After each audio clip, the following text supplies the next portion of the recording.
Okay, please bear us a moment. There's some technical thing at the moment, yeah. Technical difficulties at the moment.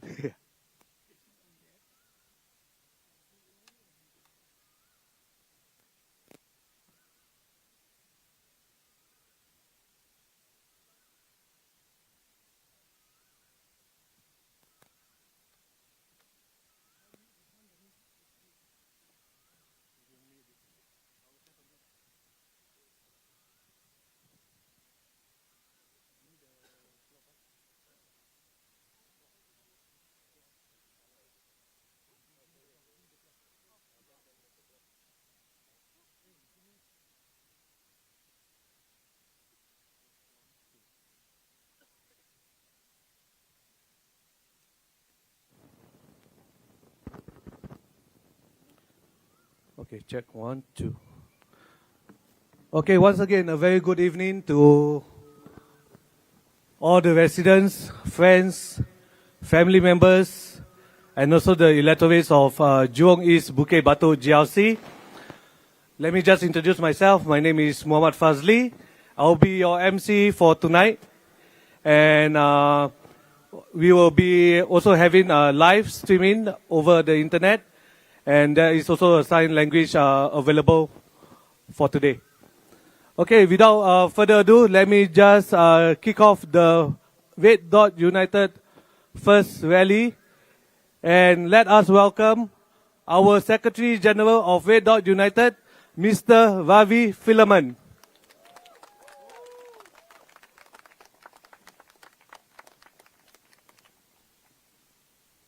Hello everyone. Hello every voter from Jurong East-Bukit Batok GRC. Thank you for coming to Red Dot United's first rally for GE 2025.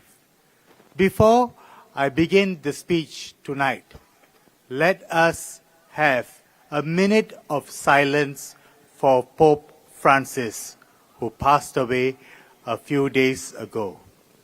He is a man who is remembered for standing up for the marginalized, for the underprivileged. It is important that we at Red Dot United, who share the same values, pay our respects to him. So, together with my candidates, may I ask you to stand and let us observe a minute of silence for Pope Francis.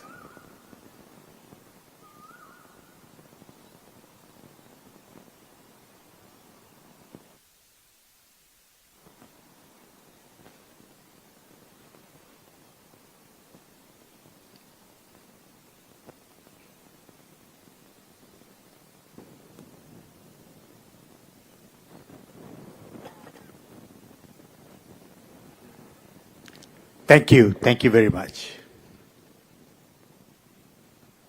As we were coming here, we got an advisory from the police that it was raining. They said that the rally would still go on, you would still be able to make all your speeches, but that there was a lightning risk. And if there was a lightning risk, then they would have contingency plans. And I thought about it for a while. And I think that's what I would like to begin my GE 2025 speech with. In case of a lightning risk, what is Singaporeans' contingency plan? I think this is a very important question that we have got to ask. We know that the symbol of the PAP is the lightning, but with lightning comes the lightning risk.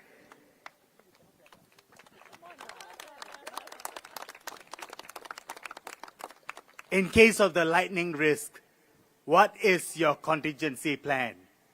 I think it is an important question that Singaporeans need to ask.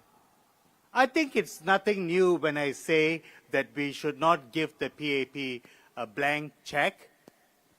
The Prime Minister, Mr. Lawrence Wong, in speaking to us a few days ago, maybe it was yesterday, he said, well, we should not call him Prime Minister yet, right? Because he is yet to earn his stripes as the Prime Minister. This is his first election, and he needs to earn his stripes to be called the Prime Minister of Singapore, and I wish him all the best. But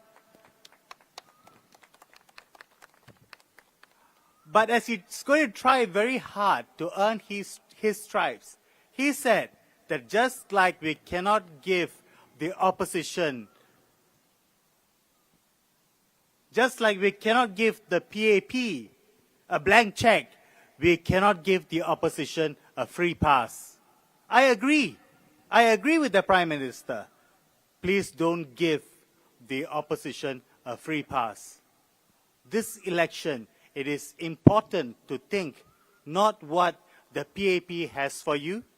It is important to think not what the opposition has for you, but it is important to think what is in it for you, the people of Singapore. I think that is the most important question that you need to ask yourself. Because when you go to the polls on the 3rd of May, it is never about which party is better. It's never about if the PAP is better. It's never about if the Red Dot United is better. It is always about what is better for the people.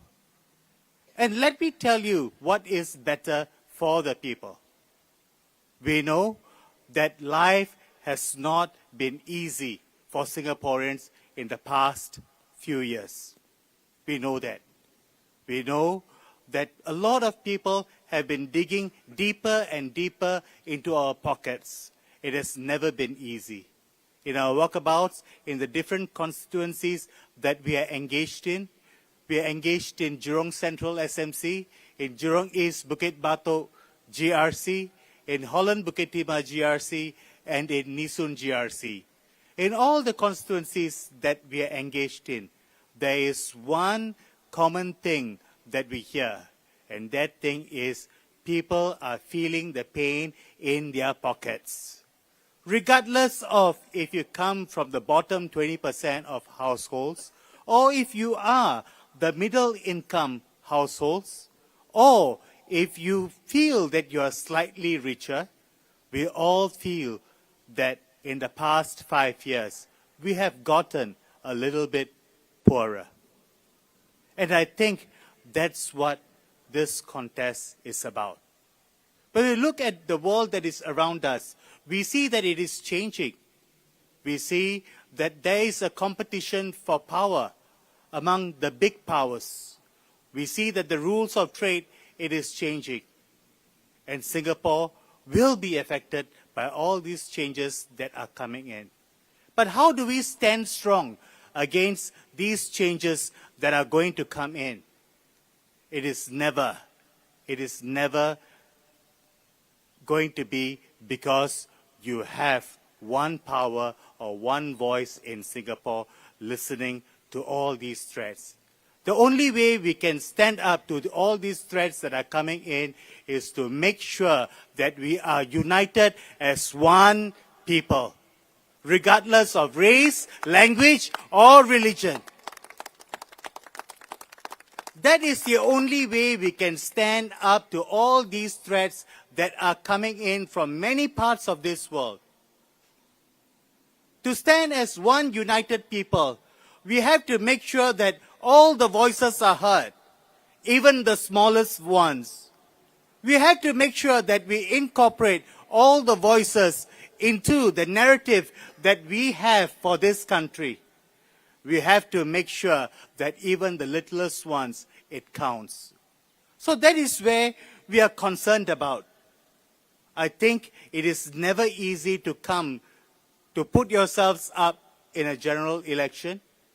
You know there is a risk factor when you stand up against the powers that may be. Sometimes it's perceived, sometimes it is real, but all of us, the 15 of us here who have put ourselves here, they have done so because we feel that it is important to stand up for our people. Can I ask you to give a clap for the candidates who have, of Red Dot United who have put themselves up here?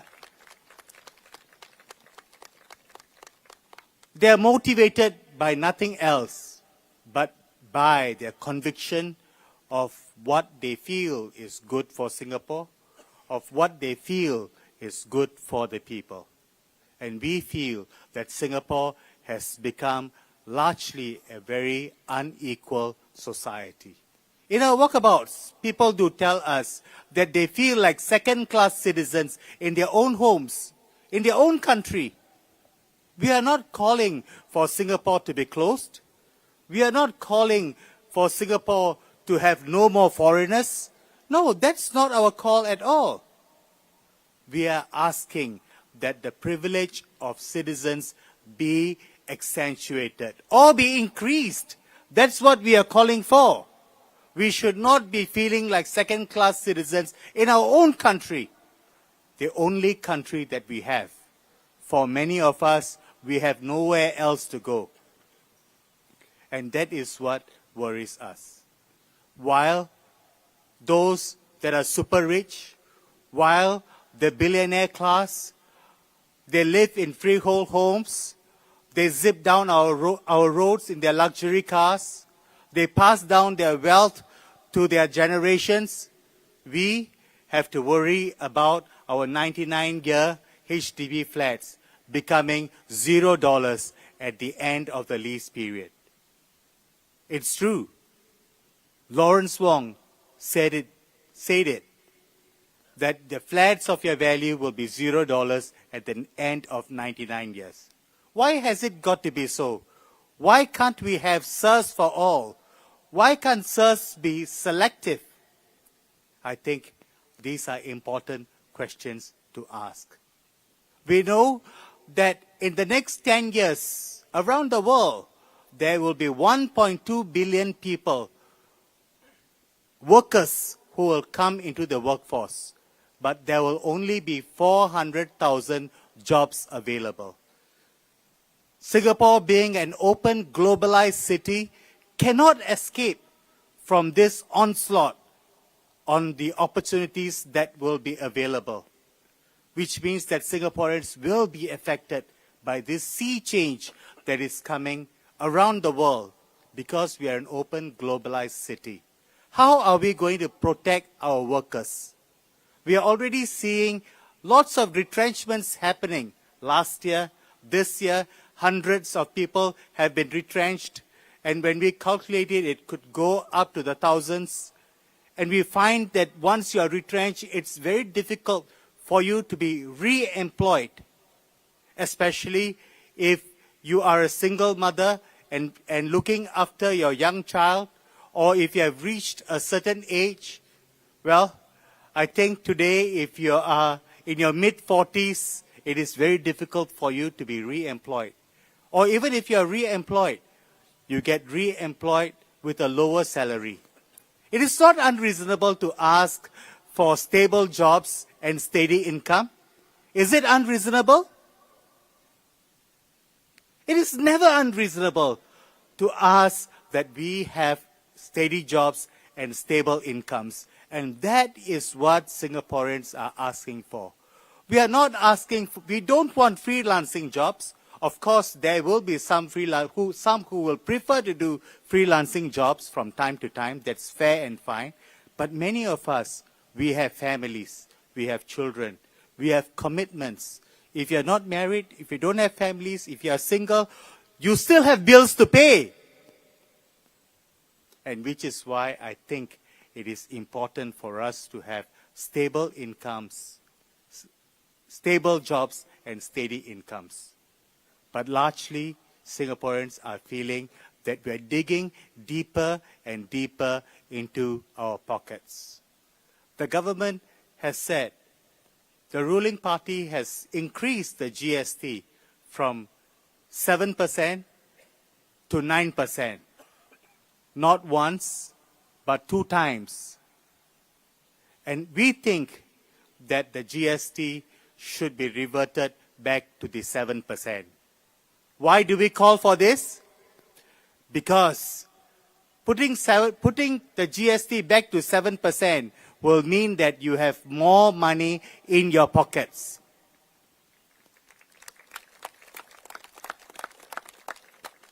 We want to make sure that Singaporeans have more money in their pockets. A few days ago, the ruling party and the government said that, well, we have the GST cash. Let me tell you that you get the GST cash 2 times a year, but you pay GST every day. That's a big difference, isn't it?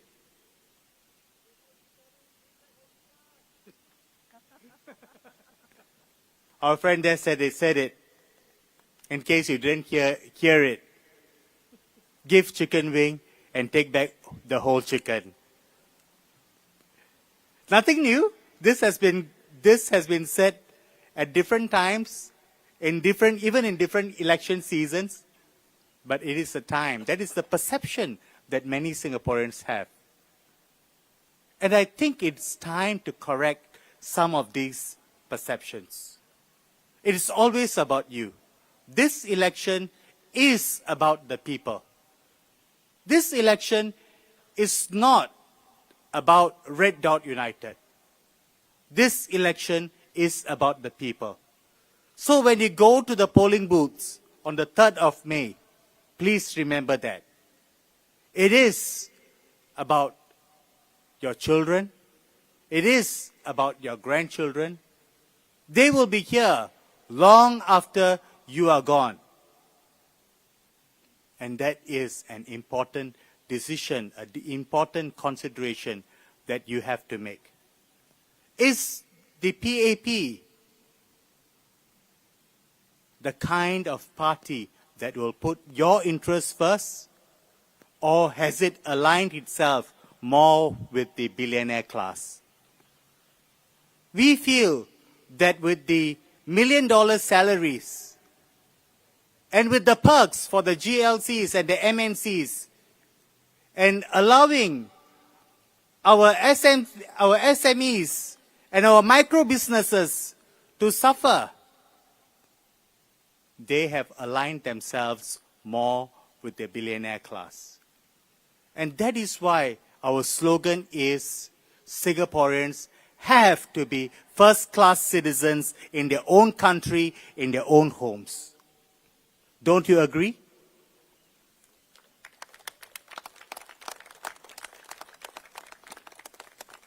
Which is why we say, make Singapore fairer for all who call Singapore home.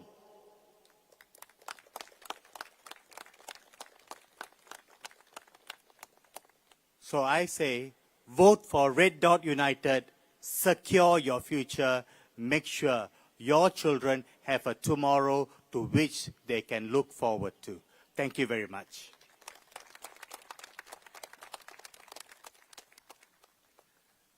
Okay, thank you, Ravi. And now for the next speaker, he is Mr. Pang Heng Chuan.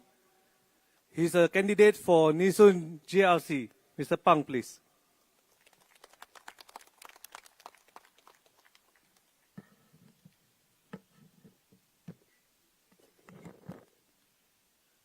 Thank you. Hello, fellow Singaporeans. Good evening. We had spoken of a citizens' dividend to alleviate high cost of living issues, which is a non-conditional cash transfer that serves as a financial safety net for Singaporeans. The PAP had asked, how are we going to fund this? I can tell you there's one way. It is that we can fund this from money that can be saved from government spending wastages. As a company director managing multi-million-dollar budgets at my previous company, Sony and Dell, I've learned one crucial lesson. Every dollar wasted is a dollar stolen from your future. Yet, our government seems to have missed this basic business principle. While I ruthlessly eliminate unnecessary positions in my companies, our ministers are creating jobs that serve no purpose. Let's talk about these astronomical salaries, shall we? Our mayors earn a staggering $3.3 million annually. Can somebody tell me what they do?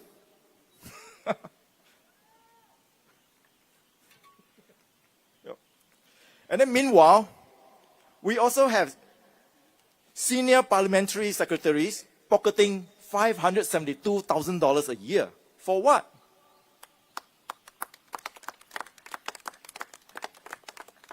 Can anyone here tell me what exactly does a parliamentary secretary do that justify earning more than 10 times the median Singaporean salary?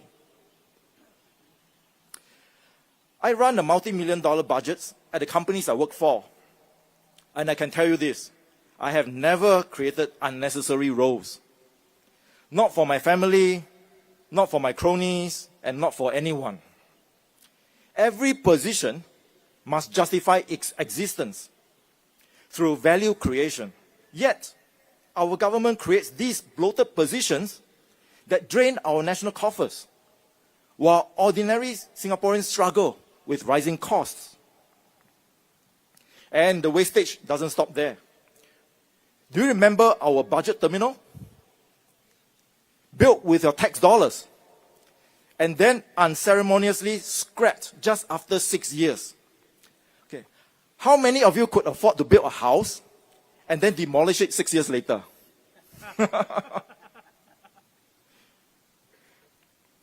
None, right? None of you can. Because, unlike our government, you understand the value of money. Now, they are spending $335 million on the Founders Memorial. $335 million. Our founding ministers were frugal people who explicitly said they didn't want any memorials. They would insist on traveling economy class. What would they think of today's ministers chartering private planes at taxpayer expenses? What are we hoping to do with this memorial anyway? Perform Qingming rituals to pray to them? Right. The ministers claim their astronomical salaries aren't connected to Singapore's high costs. That's a lot of nonsense. Every dollar wasted on unnecessary positions and monuments is a dollar that could have gone directly to you. And my companies are profitable because I eliminate waste and focus on value. So Singaporeans could be so much more prosperous if we applied the same principles to governance. The choice is clear. Continue with a government that wastes your money on unnecessary positions and monuments, or vote for a future where that money goes directly into your pocket through a citizen's dividend. So the time for change is now. Singapore doesn't need more monuments. It needs a government that respects your money as much as you do. Together, we can end the great Singapore wastage and build a future where prosperity is shared by all, not squandered by a few. Lastly, I want to say, Larry, you have fallen very, very far away from Harry. Thank you. Thank you.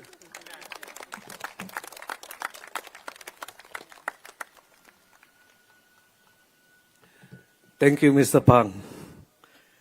So for the next speaker, it's actually myself. Okay, once again, my name is Muhammad Fazli bin Talib. People could know me or call me Fazli Talib.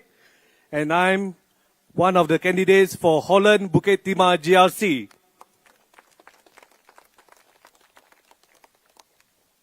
My fellow Singaporeans, for weeks, I've walked through the markets, food center around the constituency, drinking kopi, but not with the police, drinking kopi with storeholders, hearing their struggles. What I've seen and heard may surprise many of you. Many Singaporeans who believe that fairness is important. In my walkabouts, I've spoken to many hawkers, many uncles and aunties working in kopitiams, food centers, and even the markets. They work very, very hard. Sometimes they have to wake up very early in the morning when we are all sleeping at 3 a.m. in the morning just to get started for the day. And many of them finish mostly around 10, 11, and some even at 12 midnight. They tell me how is it tough to make a living. They are not complaining actually. I know them. Like many Singaporeans, they are very, very hardworking people. But some of them tell me how they are fined, even for the smallest infraction or mistakes that they made, such as a box that was slightly out of place. He tell me that this is a fine and he's willing to pay because it is his mistake. He asked me, why the government is not fixing the problem? The problem about the rats problem in the area. He loses hundreds, sometimes even thousands of dollars every month in the business because of this rat problem. This is not about pointing fingers. Our citizens are willing to play their part, but they want a government that would treat them fairly. We do not have to be a fine city, like what people have said. Singapore, everything else fine. We need to be more gracious society. Won't you agree? And the tone, the pace can be set by the ruling party is not being transactional at all time. But also, if you are transactional and demand top dollar for everything, then you must deliver. The question to us is, has the ruling party delivered? Well, the answer may be mixed. Some would say yes, some would say no. I know about that. Maybe it has delivered better result for the big businesses like the GLC, MNCs, than for the small businesses. I used to be a small business owner selling perfumes. It was way in 2020 during the COVID period. Time was really hard, so I had to hustle. I started out a small business perfume. I know the struggles. Many of small and medium enterprises and even micro business owners are not asking for handouts. They are asking for hands up. Can we give them a hands up, please? So that is what we at Red Dot United stands for. We need to make the landscape fairer for everyone. The small business owner who runs a small F&B outlet, just like how it is fair to Temasek. So this is what our fight is about. But this is not just RDU fight. This is our fight. So if you go into the polling booth on the 3rd of May, this is what you are voting for. Every vote for RDU is a vote for yourself. A vote to make Singapore fairer. A vote for your children and your grandchildren. So vote for RDU. Undilah RDU. Thank you. Next, let me just introduce the next candidate, which will be Dr. David Fu, who is a Nisun GRC candidate. Dr. David, please.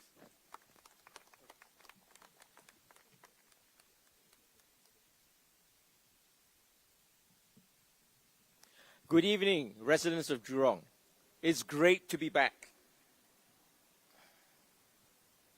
Tonight, I will speak about inequality. And we'll talk about first food security for all Singaporeans. In our walkabout in rental flats, we discovered that many children are going hungry almost every evening. And this is in crazy rich Singapore. Children are going hungry. Can you believe it? People tell us that they know of neighbors knocking on their windows or their doors at home asking for food for the young children. The Singapore Pocket Money Fund from the Straits Times supports many families to get one proper meal a day. What about free meals kitchens? Many Singaporeans are queuing up for free food. Studies estimate that at least 10% of Singaporeans experience food insecurity at least once a year. Even more troubling, a study conducted by the Lien Center for Social Innovation at the Singapore Management University found that 1 in 5 participants, or 20%, have severe food insecurity. It is indeed very troubling when ministers talk about paying $18 to $20 for pasta at a restaurant and complain that Singaporeans are unwilling to pay more than $5 for wonton mee. Isn't it troubling? Yes, it is. Does it not trouble you? It does. It troubles me. To make our hawkers sustainable, we need to provide our hawkers with sustainable rents for their stalls. We agree with the minister that hawkers deserve a higher quality of life. For that, we need to look into what we can do to control the hawkers' input costs. And rental costs is a controllable that we can look into to keep food affordable for me, for you, for everyone, as well as helping hawkers keep their input costs low. And this will in turn help our hawkers attain a sustainable profitability for them to have a higher quality of life. So my fellow Singaporeans, we need to move away from a rent-seeking economy by which its very nature is transactional, and that strips away value from the people. RDU believes that everybody can afford to eat well in Singapore. And one of the ways to achieve that is to have a Singaporean first hiring policy as written in our manifesto. May I invite you to read the manifesto for further details in there. We can sustainably afford to provide every citizen a citizen's dividend.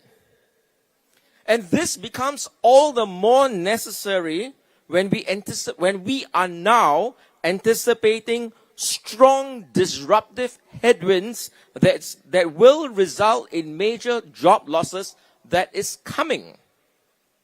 We already see this happening last year and early this year when highly skilled and qualified IT professionals are laid off with almost no warning recently. And many workers in their 40s or 50s who have been laid off will struggle to find jobs that will commensurate with their experience levels. And this leads to retirement insecurity. So when you go to the polls on May 3rd, think about these. Has my life improved? Has it become more insecure when the role of government is to provide security for our jobs and for our people? Think about this on 3rd of May and think about what RDU can do for you. So have a very good evening and thank you.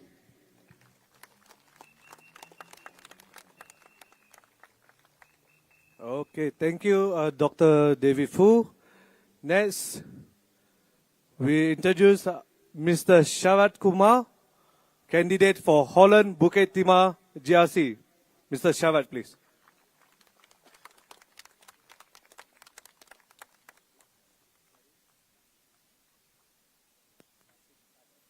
Good evening, fellow Singaporeans.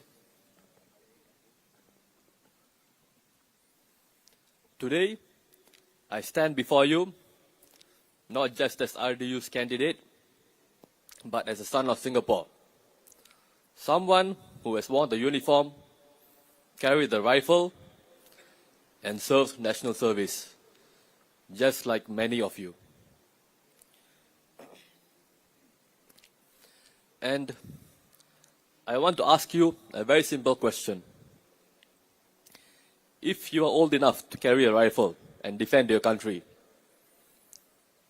why are you not old enough to vote? Right, go for it. Does that make sense to you? Yes. Every year, thousands of 18-year-olds in our country become soldiers. We train them, discipline them, expect them to defend our nation if anything happens. But when it comes to voting, some people say they are too young, what do they know? They are not mature enough. If they are not mature enough, then why give them a weapon? Why send them to defend Singapore?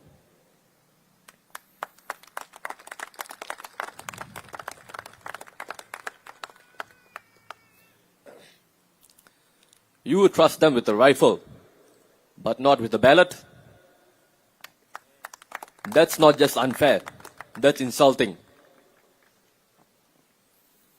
When I was serving my NS, I remember one day, a few of us were sitting around and someone asked, if there was a war, would you defend Singapore? Some of them immediately said no. One said he was already planning to settle down overseas. Another said, we are forced to do it. Do we even have a choice? How can we say no? And then, as usual, there's always that one guy who goes around saying, NS is useless lah. Who is going to bomb us? Just get rid of NS. Why did they feel this way? Because they did not feel ownership. They did not feel like they had a real voice in this country. When people feel powerless, they stop caring. They stop believing. They stop fighting for their home. Giving 18-year-olds the right to vote gives them responsibility. It gives them the reason to defend this country. A reason to protect their rights. A reason to protect their say in this society. It tells them, you matter. You have a stake. This country is yours to build, to defend, to love. What's puzzling to them is how new citizens can skip all of that. They come in, take the passport, take the benefits, but they do not serve. Is that fair? No. Service is what makes us one people, not just a piece of paper.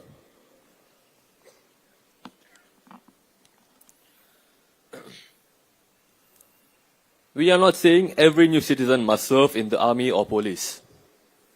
If they are older, we understand. They may not be able to. But there are many other ways to serve. They can work in our hospitals. They can join the SCDF as emergency medical technicians.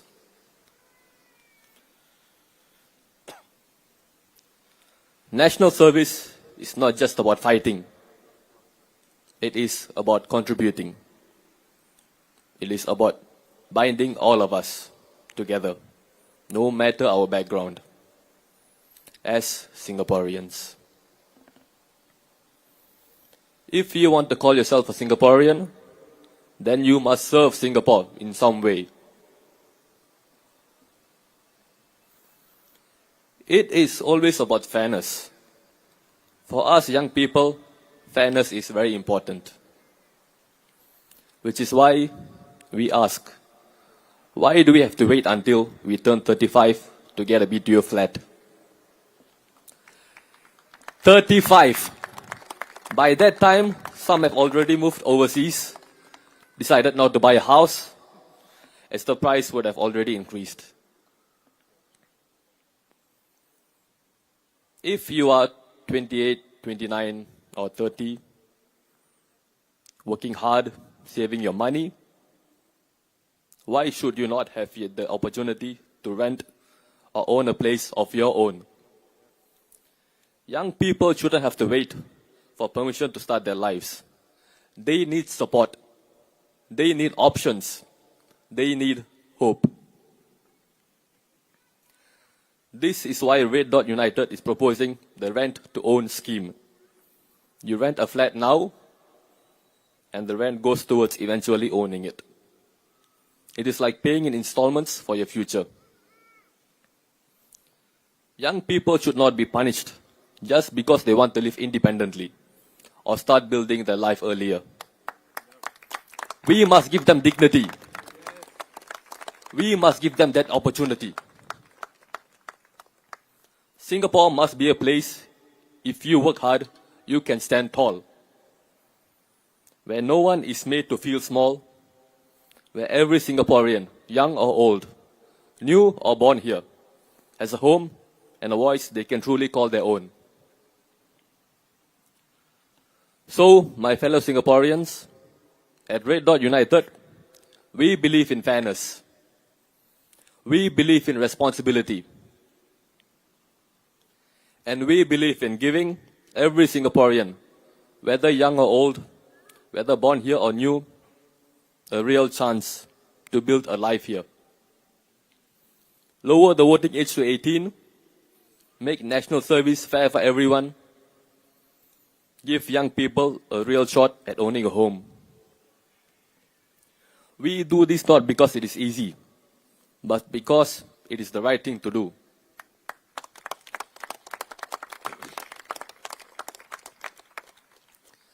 I used to think that politics is not important, but not anymore. Because I have learned that politics is about how I live my life, how you live your lives, what is important to you. So when you vote for RDU, you vote for yourself too. And that is why I ask you, vote for Red Dot United.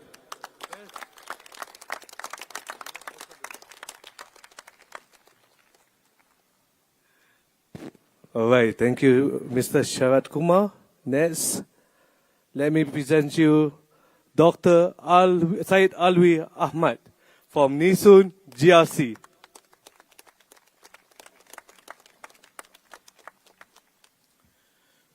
Good evening, ladies and gentlemen. I'm Dr. Alwi, the head of RDU's Malay Bureau, and I take great pride in being the head of the Malay Bureau because there are many issues of the Malay Muslim community that are important to me. Of course, most issues that we Singaporeans face are similar and common to all of us, such as the cost of living, the price of HDB, and so on. But there are specific issues that are particular to the Malay Muslim community. You know, sometimes we Malay Muslims feel invisible, or maybe just tokens. I'm not sure if this is actually true, but that's how we feel, or how we are made to feel. I hear from the ruling party that there are no halal kitchens on our Navy ships. But how can this be? Aren't we all Singaporeans? What about our pledge that says, regardless of race, language, or religion? But the Malay soldier will be as ready to give up his life as the Chinese soldier. We must be inclusive, and we should include them too. I don't know why our police women are not allowed to wear the tudung. There are many well-qualified Malay women who wears the tudung. If Australia, which was predominantly white, can do it, why not us? Why not Singapore? A multiracial, multi-religious, and diverse country. It is important for us to send a signal, and that is why RDU calls for a Lieutenant Adnan Day on the 14th of February. Lieutenant Adnan gave up his life for everyone in Singapore. He laid down his life for Singapore. At Bukit Chandu, he and his platoon men made the supreme sacrifice for everyone in Singapore. And today we acknowledge their sacrifices. Having a Lieutenant Adnan Day on the 14th of February, which happens to be Valentine's Day, will really be a day of love. Yes. It will be a public holiday in a very stressed Singapore, and this is not about only the Malay Muslim community, or what's good only for the Malay Muslim community, but it's about what's good for Singapore. RDU's aim is for a united Singapore, not a Singapore that is divided by race, religion, class, wealth, and so on. Because in RDU, there is no division of society, and that's what RDU stands for, a united Singapore. Vote for Red Dot United. I'm going to give a speech in Malay. Selamat sejahtera para hadirin sekalian. Saya Dr. Said Alwi, Ketua Biro Melayu RDU. Dan saya berasa amat bangga menjadi Ketua Biro Melayu kami. Kerana terdapat banyak isu berkaitan masyarakat Melayu Islam yang dekat di hati saya. Sudah tentu kebanyakan isu ini adalah isu-isu umum yang dihadapi semua rakyat Singapura. Seperti kos sara hidup yang tinggi, harga perumahan dan sebagainya. Tetapi, terdapat juga isu-isu khusus yang lebih dekat dengan masyarakat Melayu Islam. Kadang-kadang, kita Melayu Islam merasa seolah-olah kita tidak kelihatan atau mungkin sekadar hiasan. Saya tidak pasti sama ada ini benar-benar berlaku, tetapi begitulah perasaan kita. Atau begitulah kita sering terasa. Saya mendengar dari parti pemerintah bahawa tidak ada dapur halal di kapal-kapal tentera laut kita. Bagaimana ini boleh berlaku? Bukankah kita semua rakyat Singapura? Bagaimana pula dengan ikrar kita yang menyatakan tanpa mengira kaum, bahasa atau agama? Seorang askar Melayu akan sama bersedia untuk mengorbankan nyawanya seperti askar Cina. Kita mesti bersifat inklusif dan kita harus merangkumi semua rakyat. Saya juga tidak faham mengapa anggota polis wanita kita tidak dibenarkan memakai tudung. Ramai wanita Melayu yang berkelayakan tinggi dan bertudung. Jika Australia, sebuah negara yang dahulunya majoriti berkulit putih, boleh melakukannya, mengapa tidak kita? Mengapa tidak Singapura? sebuah negara majmuk berbilang agama, berbilang kaum, dan kosmopolitan.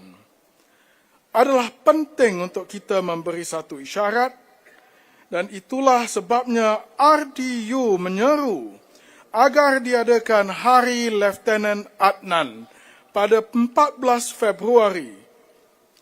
Lieutenant Adnan telah mengorbankan nyawanya untuk semua rakyat Singapura, untuk semua kita. Beliau mempertahankan Singapura hingga ke titisan darah terakhir di Bukit Candu. Beliau dan anak buahnya telah membuat pengorbanan paling tinggi untuk semua rakyat Singapura. Dan hari ini kita harus mengiktiraf dan menghargainya. Mengadakan Hari Lieutenant Adnan pada 14 Februari yang juga merupakan Hari Valentine benar-benar akan menjadi hari kasih sayang yang sejati. Ia akan menjadi cuti umum di sebuah Singapura yang semakin tertekan. Ini bukan sekadar tentang masyarakat Melayu Islam atau hanya yang apa baik untuk masyarakat Melayu Islam. Ini tentang apa yang terbaik untuk seluruh Singapura. Matlamat RDU adalah untuk sebuah Singapura yang bersatu padu. Bukan Singapura yang berpecah belah mengikut kaum, agama, kelas atau kekayaan.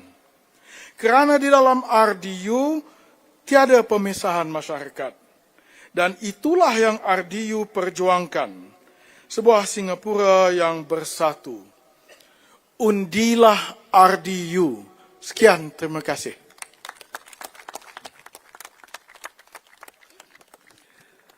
Okay, thank you very much, Dr. Syed Alwi. Okay, for all those residents from Jurong East-Bukit Batok, if you want to follow us on Facebook, you can do so. We have all our constituency Facebook up. RDU Holland Bukit Timah, RDU Jurong East Bukit Batok, RDU Jurong Central SMC, as well as RDU Nee-Soon GRC. Okay, now let me just introduce to you the seventh speaker for the night, Ms. Sharon Lin, Nee-Soon GRC candidate.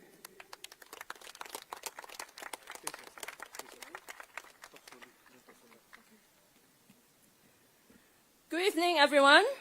I'm Sharon Lim. I said it before when I was introduced as a candidate in Nee-Soon, that in the past, I used to think that leadership is about having a grand job title, a doctor, a lawyer, a senior management executive. But now, I understand that it's more than that. It's about having the courage to point out where things went wrong and provide a different perspective. And this is how I found the courage to stand before you today.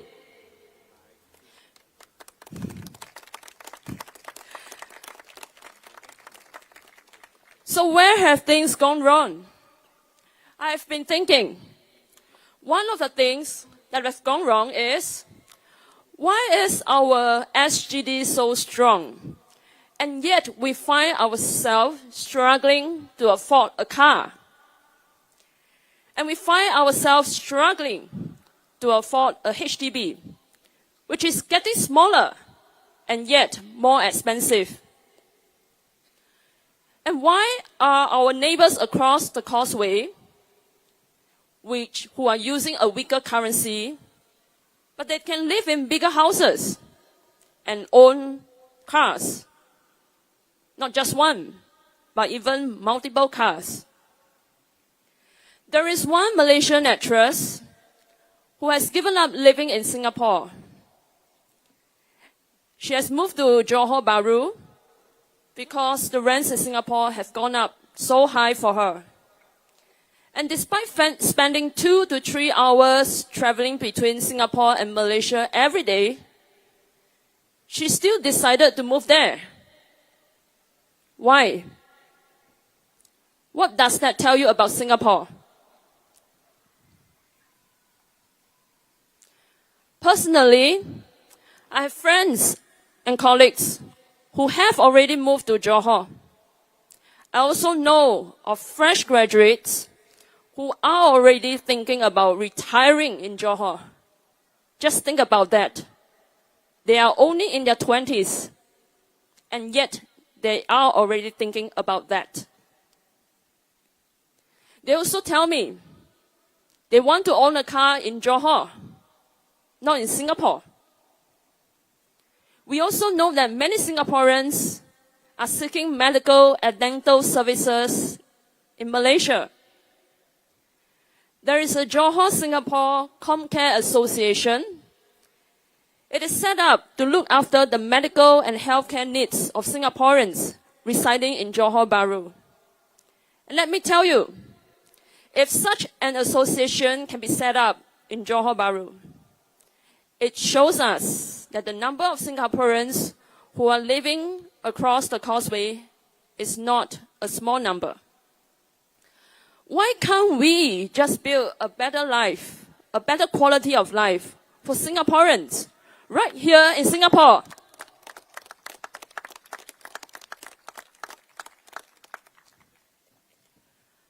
While non-citizens come to Singapore and set up family offices, some of these family officers, they are involved in money laundering activities.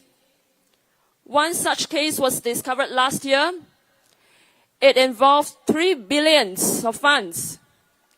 And while they have been given tax benefits, what have we Singaporeans been given? We have been given a 9% GST hike. And we are told this doesn't hurt us so much. Is this the kind of society that we want?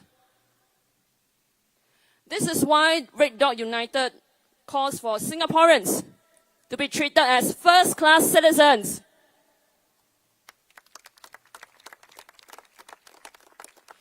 We call for Singapore to be a fairer Singapore.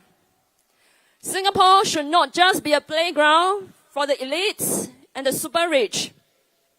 Singapore must be able to provide a better quality of life for the majority of Singaporeans, of ordinary Singaporeans, whose hard work must be respected and must be valued. Vote for Red Dot United. Thank you.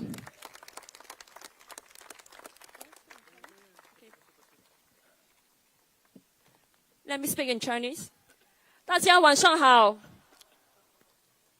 我是议会 Sharon Lim。之前我在竞选义顺集选区的介绍会上说，以前我觉得作为一个领袖，必须要有很大的职业头衔，比如说医生、律师、高级管理。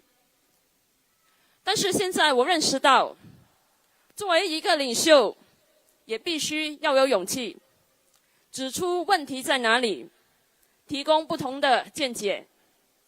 那么，新加坡到底出了哪些问题呢？我一直在想，其中一个问题是，为什么我们的薪源那么强，我们却难以应付一辆汽车？我不是说跑车、豪华车，一辆普通的汽车都很贵。而且为什么我们的房屋越来越小，但是越来越昂贵呢？为什么我们对岸的邻居，虽然他们的货币比我们弱得很多，但是为什么他们可以住更大的房子，并且拥有自己的汽车呢？有一位马来西亚女演员，她放弃生活在新加坡，决定搬进新山，因为她说新加坡的租金太贵了。尽管她每天需要花2到3个小时来回新加坡，她都愿意那么做。为什么？这告诉了我们什么？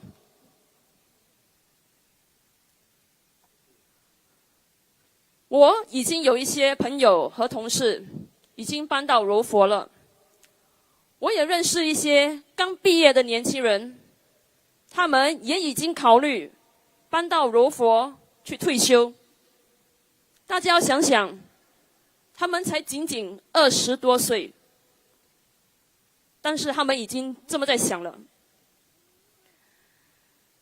他们还告诉我，他们想在柔佛拥有汽车，而不是在新加坡，因为他们负担不起。很多新加坡人也到柔佛去寻求医疗和牙医的服务。更有一个叫柔佛新加坡关怀协会 Johor Singapore Comcare Association， 它的成立是为了照顾在柔佛数百名新加坡人的医疗保健需求。让我告诉你，如果这样一个协会能够成立在柔佛，这告诉我们，居住在柔佛生活的新加坡人不是少数。为什么我们不能在新加坡为新加坡人提供更高质量的生活呢？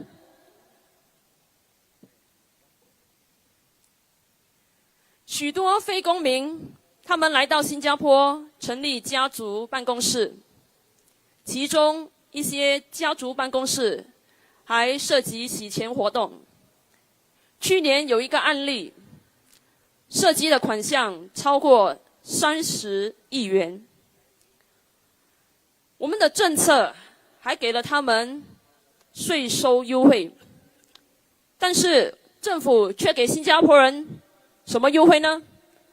什么优惠都没有，只有消费税9%，而且还告诉我们，新加坡这样做其实对我们的伤害没有多大。这是我们想要的社会吗？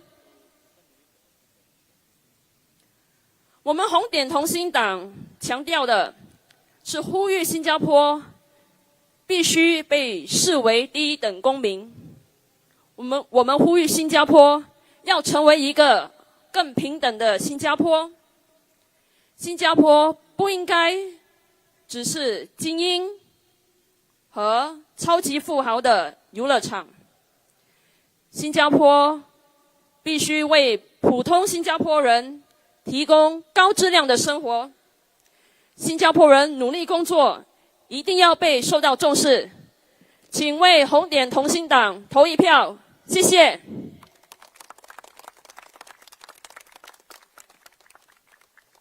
Okay, thank you, Ms. Sharon Lin.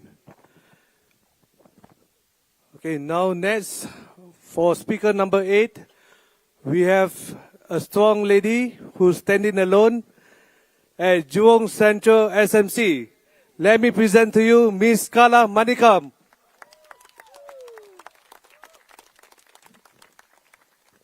My dear fellow Singaporeans, a very good evening to everyone. Do you know my fellow candidates who just spoke, 7 of them? Do you know where they got their facts from? Can anyone tell me where they got all the facts from?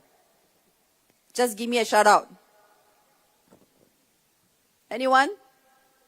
You should give a round of applause to yourself, Singaporeans. All these facts came from none other than we Singaporeans. We Singaporeans are giving us inputs every day, every minute, every second, from WhatsApp to email. Everything, every information is coming from you. All we did is consolidated. And we Singaporeans know every single details. Even the newspaper doesn't know. Because you know, right? They need to censor certain things, okay? So where I'm coming from, in order for us to have to this change, we need to do something. And we know change is never easy.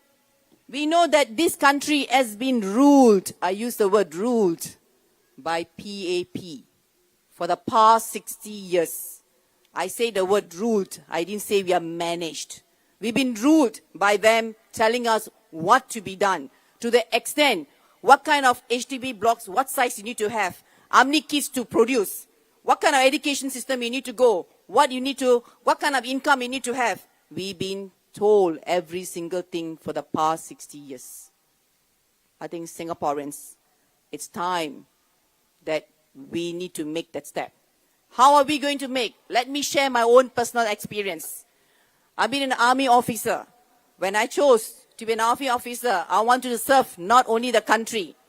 As you heard the story of my fellow friend who shared about whether you defend the country. We might be a tiny dot, a tiny red dot in Singapore, but we are known to the world not by the leaders only, by the hard work of our parents and grandparents who actually built this country for us.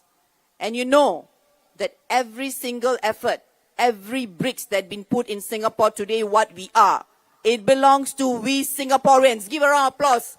We deserve it. And then, being in the SAF, I didn't join SAF just to earn that kind of money. I joined Singapore Armed Forces to serve the country. You might think that we might not be able to defend. I disagree. Every one of us will play the part to defend our country in whatever situation we are. At that point of time, when I wanted to decide to make a change from leaving from SAF to go to the private sector, it was a tough decision. You know why? Good pay, comfort, very luxury in terms of everything is taken care. Even your career path is taken care of who can become a colonel or brigadier generally. You know what I mean. Okay, where I'm coming from, I make the step to go out to see what the private sector is like, because I want to see what is there for me. And this is one life I have. I need to see what's happening out there. There was fear to leave the job. Very difficult decision. But I transformed my fear to faith. Dear Singaporeans, every one of us, in us, we have faith. But somehow it has been buried by the way we are being treated, by the way we are being ruled in this country. It's time for us to transform this fear to faith. Faith is the way to go. And I took the leap of the faith to do something different in the private sector. It changed my life. Today, I'm here standing in front of you. It's reason because the change that I made to see what is out there. If I have stayed in my comfort zone, today I wouldn't be here. The comfort zone will actually make us feel that we are comfortable and will not make the change. So where I'm coming from is we need to make the step forward to make the change. You understand what I'm trying to say? Make the change where we need to give ourselves a chance. We are not giving our RDU a chance, but you're giving yourself a chance to make a difference in our country. So, where I'm coming from, let's take this opportunity to really listen to your heart and embrace that it's time for us to make the step forward. Well, you'll never know whether Pepsi tastes better than Coke unless you taste it. Am I right? The same thing. You'll never know until you try. I won't say the word try, but until you make the effort to change that, give the opposition a chance to be in the parliament. Give us your mandate. So likewise, change is to embrace the opposition in the parliament. And Red Dot United have shown and proven so far that we are doing to bring in a Singaporean which is fairer to everyone and also inclusivity. So why the change is important? We need to do balance and accountability. If we don't do balance and accountability, what happens? Self-check. You know what's self-check, right? They mark their own papers. So if you know the recent case of alarm over the full IC Accra released the IC to all the public in the business file system. And our NTUC income almost sold. So we need opposition to speak up. But Singaporeans, you are speaking, but you need a stronger voice in the parliament to speak and continue to speak. You know why? After you make the noise, after you make the sound, or after making your expression, they will take from this year and give out. It goes through. But when you have an opposition in the parliament, they will continue to ask questions, and you will continue to do that. Voice of the ordinary people who are struggling, who are really in moments of pain, and struggle, we will be your voice. Just for example, they say the birth rate is low in Singapore, and you notice we don't have much entrepreneurs in Singapore, and I came across a young couple who told me the policies of PAP are very boring. Come on, clap, very boring. It's boring. We need to have exciting, enriching policies, create excitement. Morning you wake up, go to work, come back, you only got time to eat and sleep. There's nothing else you can do. They keep us so busy. We know why? We have to pay and pay for every single thing.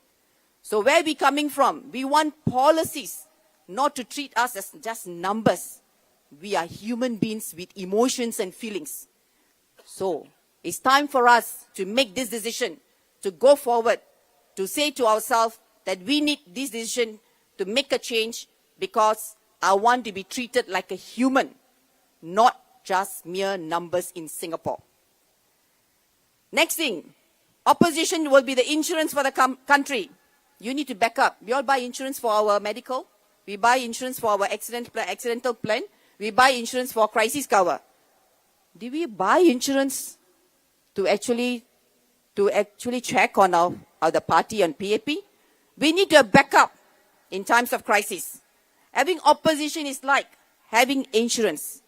You hope you don't need it, but when problem happens, bad policies, mistakes, there's someone there to speak for you in the parliament and bring up every single thing so that we will do the best for you. Lastly, I want to say something. We need to prepare for the future. Like our Mr. Lawrence, so-called Larry, right? Okay. Said in his speech, okay, he actually said they actually bringing in 32 new candidates who parachuted in from public services, who could be forming the 5G for them. Good. Well done.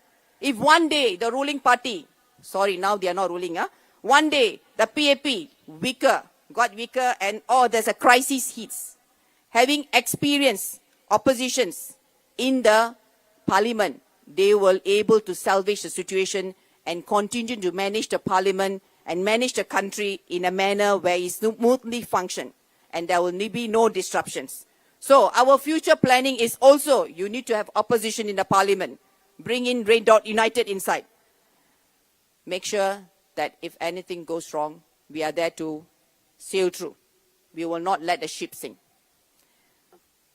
Singaporeans, on a softer note, I want to say this. I feel the pain and the struggles and the fading hope of every Singaporeans. The hope that one day we want to rise above of what we are today. We are kind of living a life with miserably suffering every day where there's no peace of mind. You know what I mean. I need not share it to you in details. Every election, there is a search for high hopes. We are lifted like a balloons, soaring up into the sky. But little do we realize, slowly, quietly, the air is sucked out by PAP. They're sucked out by every single thing. Job, high cost of living, stressful education system, and on I can go on, which you all know better than me. Eventually the balloons will fall back down, and with them come down deep hurt, disappointment, and even more struggles. My dear Singaporeans, enough is enough. As an educator, there are many nights I went back and cried. I felt helpless when I see my participants, the pain they go through and the pain they share. It's very hurting, and I feel I could not help them. So, dear Singaporeans, it's time for us, the people of Singapore, truly become the first-class citizens in our own home. This is our country and this is our home. It's time to build a fairer and more inclusive society where every voice is heard every dream is respected and no one is left behind. Vote for RDU. Thank you.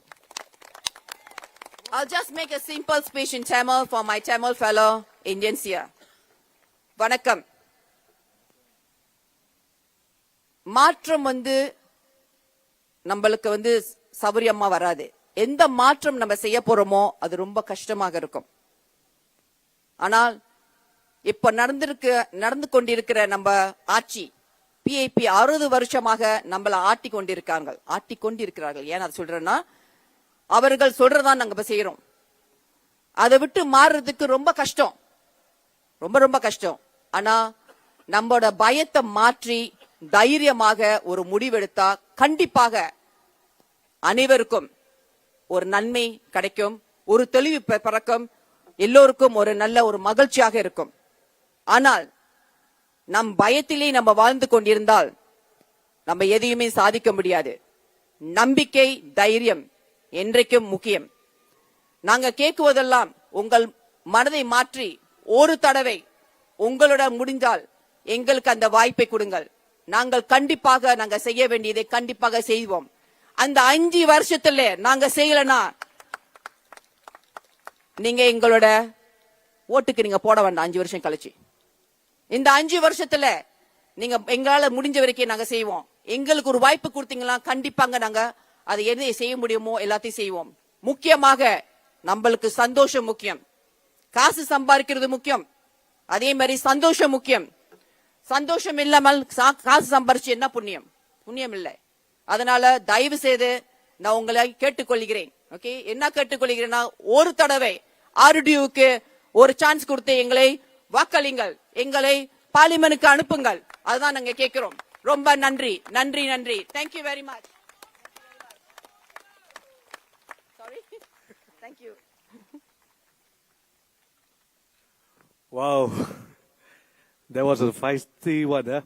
Okay, to all fellow Singaporeans who attend to this rally, just to let you know, we do have donation boxes that will be held by our volunteers by the exit.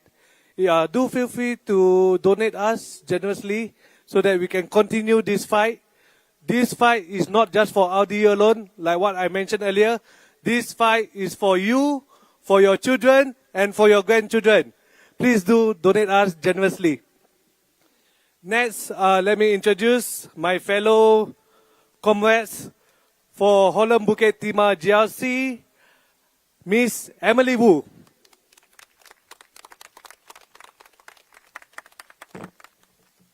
新加坡朋友们，大家好，晚上好，我是胡佳颖。今晚我想和大家分享一位居民的故事，我们暂时称他为沙米先生吧。上个星期，我和我的队友在荷兰5级芝麻季选区一个小贩中心遇到这位先生。这位62岁的先生，他患有糖尿病，不止这样，他还失去2只脚趾。那么由于他的情况，他不能工作，很困难的找不到工作。那每一个月，他仅靠社区关怀计划收到500块新元过日子。试想，每个月500块够生活吗？够不够？当然不够。他把这500块里面的300块花在生活费上，就是说那个水电费还有那个租金给家人一点点。那么这个500块之内呢，只剩下200块。我们遇见他的时候，他的桌子上没有食物，只有一瓶水，一瓶矿泉水。我们问他，先生 ，Mr. Sami 先生，你吃了吗？他说还没有。那试想，现在食物、喝水全部都这么贵，如果 Mr. Sami 先生是每天吃一顿饭的时候，最简单，我是问你，至少要6块钱吗？要。那么6块钱乘，假设每个月30天，6乘30，180块，每天一顿饭。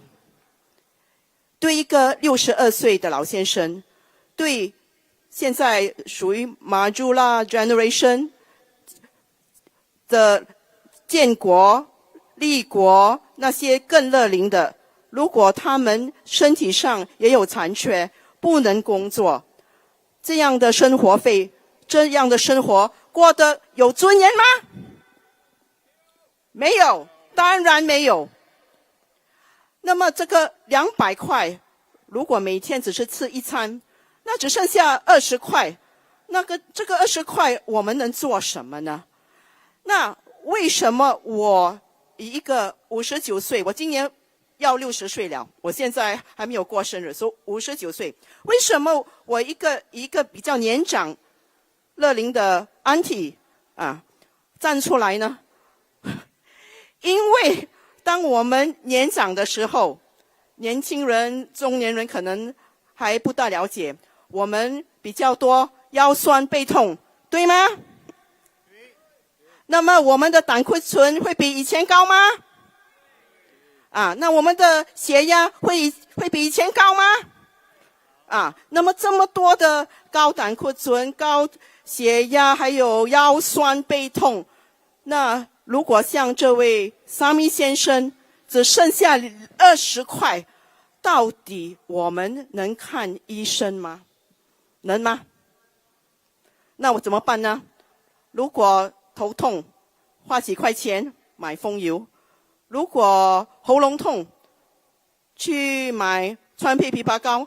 可能这个20块，如果头痛、肚子痛、喉咙痛、咳嗽，我看这个20块也不够。那么怎么办？我们立国一代、建国一代的新加坡人，他们有没有为新加坡牺牲很多，还有努力很多年？有没有？那么我们应该为他们做出更尊敬。所以到了2030年，在每3个新加坡人之中就有1位超过60岁。红点同心党在2025年竞选宣言，不将老龄化为负担，而是机遇。我们不会把新加坡乐龄人忘记。所以我们的计划，我们红点同心党有一个关怀计划，我们提议以下3点。第一 ，Medifund， 把 Medifund 成为真正的安全网，覆盖全体国民。第二 ，Medishield Life， 扩大范围。这个扩大的范围包括体检，包括慢性病和心理健康疾病，就是说小病也能看，不要等到病情恶化才能用到这个 Medishield Life。第三 ，MediSave 应是用备用金，而非主要支付手段。就是说，我们要缓解那些家庭不要用太多的这个金钱去付那个医药费，不然他们真的很辛苦。所以大家，我们要尊重立国一代、建国一代，还有现在新加坡也是比较逐渐老化。我们红点同心党要用行动致敬建国一代，我们大家要致敬建国一代、立国一代。投票与红点同心党，给我们一个机会。Vote for Red Dot United， 投票红点同心党，谢谢大家。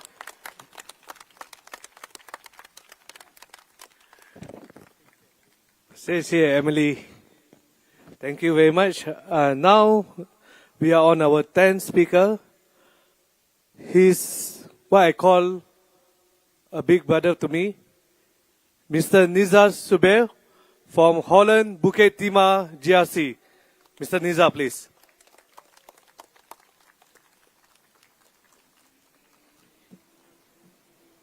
Brothers, sisters, and fellow Singaporeans, good evening to you all.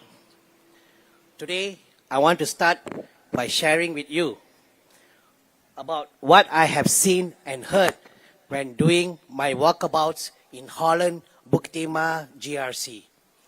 I see low-income families struggling to get by. Yes, in Bukit Timah. Can you imagine?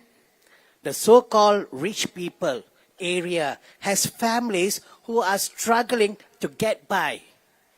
Can you imagine what it is like in other places? No, you don't need to imagine.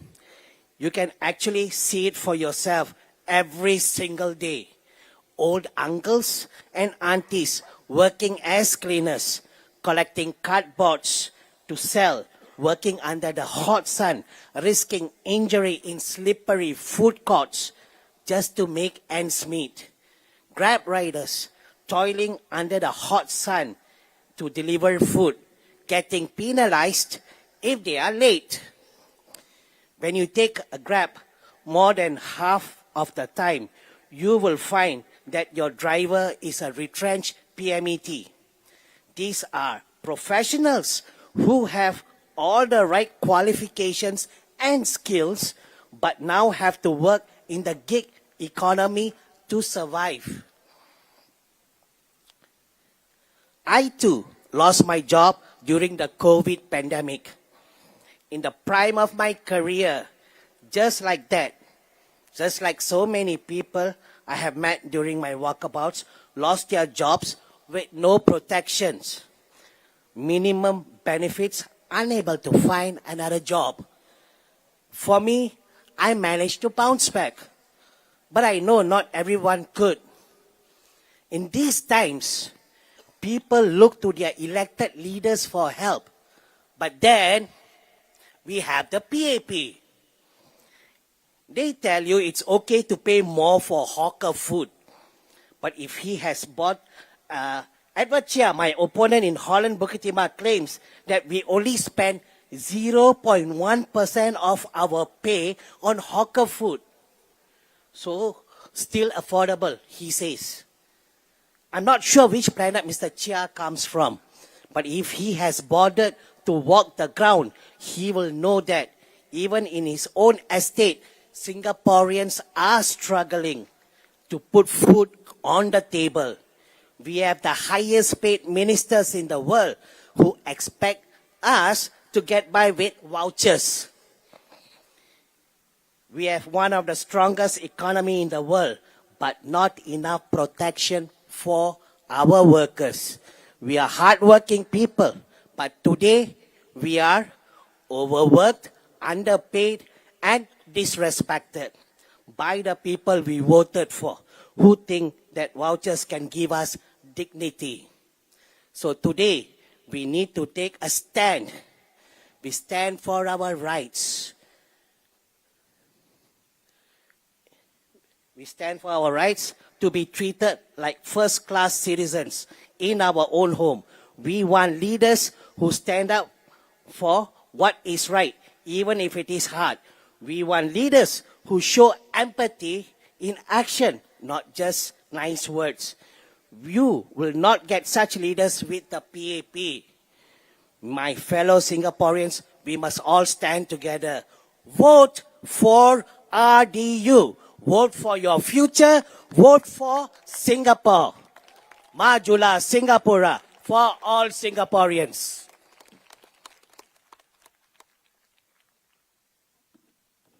Thank you, Mr. Nizar. So, my fellow Singaporeans, you have heard from all the 10 candidates from RDU, from Nisun GRC, from Holland Bukit Timah GRC, Jurong Central SMC, and now I am honored to present to you the candidates from RDU representing the resident of Jurong East-Bukit Batok. Come on, resident Jurong East-Bukit Batok, you can do better than that.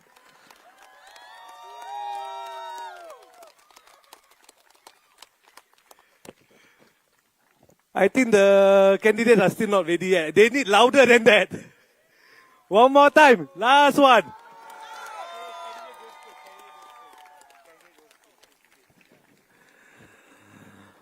Okay, first candidate from Jurong East-Bukit Batok GRC.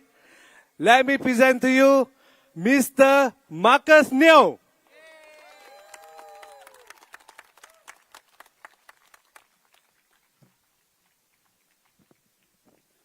大家好，我是梁凯杰。今天很荣幸代表玉兰东、乌鸡巴都居民们和红点同心党参加新加坡2025年大选。我从小就和父母在家庭是说英文的，所以我今晚就会用英文继续。Every 5 years, we are gathered here today to make a choice for the future, for yourselves, for ourselves, for your children, the elderly, your parents, and the nation. As of this year, I am 33 years old, or years young, if you will. I've been to the voters' booth twice in my life, but as fate would have it, for the third time going to the voters' booth, I am putting my name up for candidacy in opposition politics. Some of my friends here, I know they've came, right? They know me through my 20s. They know me as a businessman, as an entrepreneur. Never once they thought that I would come to join politics, much less opposition politics. Why I joined opposition politics? Let me tell you why. In the last 5 years, I've observed that there were many legislations pushed through in Parliament without concerning the different voices and segments of society. They may be small, but they are important nonetheless. In Chinese, they call this 一手遮天. So, the issues in this election are clear. But today, I'll just talk about one big issue, because I want you guys to come for all of our 4 rallies. Okay, so let me talk about something that's very close to our heart. And I believe the residents of Jurong East-Bukit Batok, it's one of the highest population when it comes to the heartlands. The topic will be about housing, a roof over our heads. I see many young Singaporeans here, some of them middle-aged, many young, they look like they're just graduated or they're just still studying. But for all of us, housing is something that is close to our hearts. And increasingly, for young Singaporeans, owning a home today is not as a straightforward process as it was as compared to my parents' time. Trust me, I've had that debate many times. And today I shall speak from personal experience. I've went through the BTO system twice last year with my partner. And fortunately or unfortunately, they've both failed.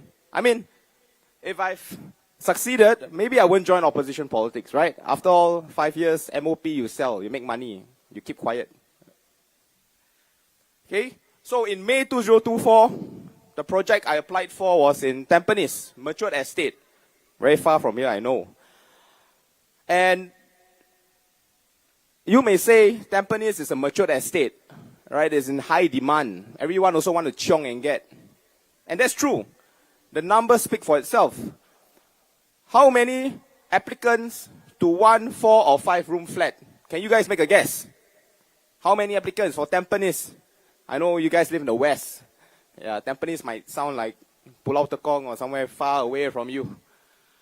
So the shocking number is this. Okay, all this is data. Okay, I won't bluff you one because I also don't kena POFMA lah. Okay.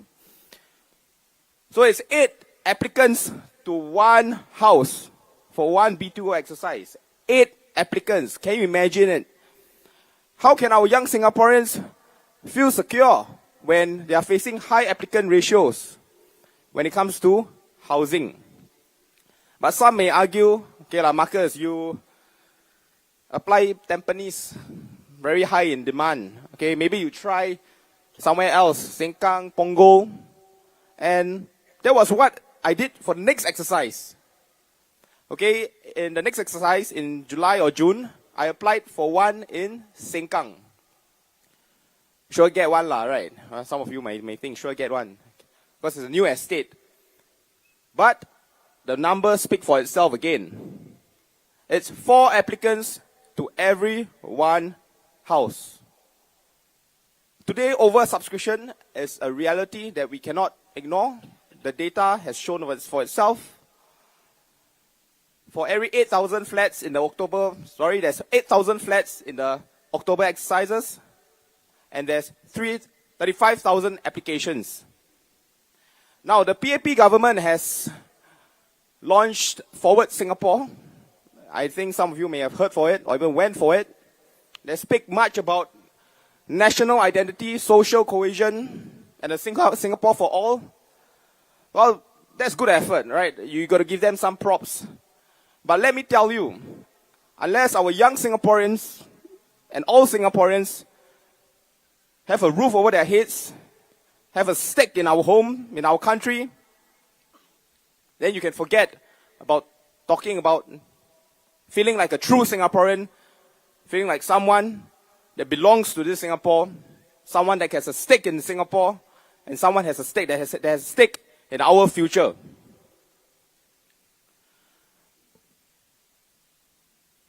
The only way to have our young, middle-aged, and old committed, dedicated, you've heard my colleagues, many young Singaporeans, my peers alike, they've decided to move overseas, or some maybe they think, okay, let's stay in JB, it's cheaper, less stress. This is a big issue because unless the government is able to persuade all Singaporeans of all ages to put their roots here through accessible, affordable homes, then I would say we will have a big problem in 20, 25 years. We're all done for.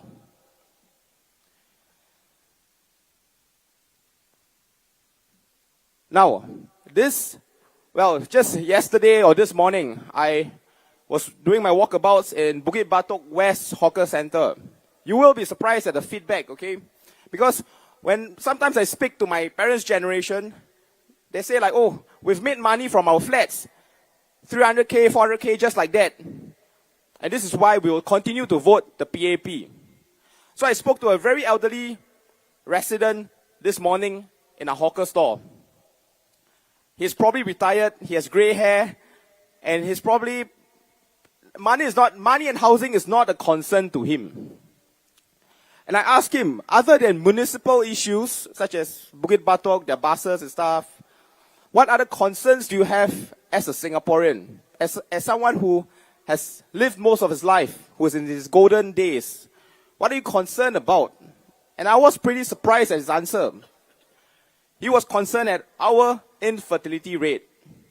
You guys have read the reports. You guys know that we're not replacing ourselves. And this issue is very deeply connected with housing policy. I am 33 this year. I failed twice in my BTO. Imagine if I were to get one later on this year, I have to wait 3 more years. When can you expect young Singaporeans to have babies? Then I will be 36. My partner will be in her earlier 30s. but still not too late. But for reasons, we will want everybody to have babies earlier, right? I think everybody would agree with that. Well, it's not just BTO pricing. A well-known publisher in Singapore has published that our housing prices is 4.5 to 4.7 times of median income. This is much more than the international standards of 3 times. And, well, there's nothing wrong with making money from property. Well, I'm speaking to the more middle-aged here. Those that have gotten their BTOs and, so-called gotten the lottery ticket, if you will. I think everybody here would want to be property huat kueh. I also want, okay? But here's an appeal to perhaps my parents' generation, to the older folks who've made their paper profits or realized profits on resale HDBs. Perhaps it is time to pause and give some reconsideration and ask yourself, where can this eventually lead to? If you want to bring our nation's fertility rate back up, you want to build families that are grounded, rooted here in Singapore, that people that are willing to say, yes, Singapore is my home, then we can't have this musical chairs that's eventually going to tumble one day. We can't have the uncertainty, the long BTO waiting times, and skyrocketing prices. Relooking housing policies is something that RDU and Red Dot United will push for in Parliament if elected. My team and I will make sure that a roof over our heads for all Singaporeans remain affordable and accessible for all. Today, I speak not just for the residents of Jurong East and Bukit Batok, but for all Singaporeans. Well, as you guys have known, the recent tariffs by the Trump administration have shaken us. But the issues Singaporeans face at home have been front and center of our minds even before Trump's second presidency.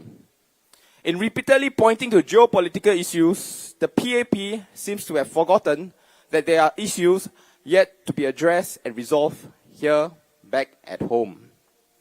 A high cost of living, job insecurity from an open labour policy, record high resale HDB prices, drastically low fertility rates, population replacement policies that may lead to a frayed social compact, and I could go on and on.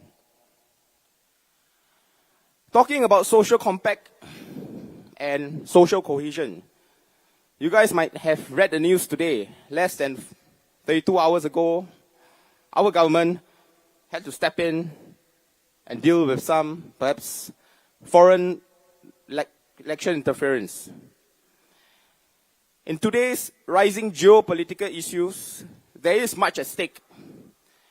In my opinion, and in RDU's opinion, let's not get the population riled up over age-old issues of race, language, or religion. We should rile up the population over innovative ideas and a vibrant economy and push our young Singaporeans to take more risk.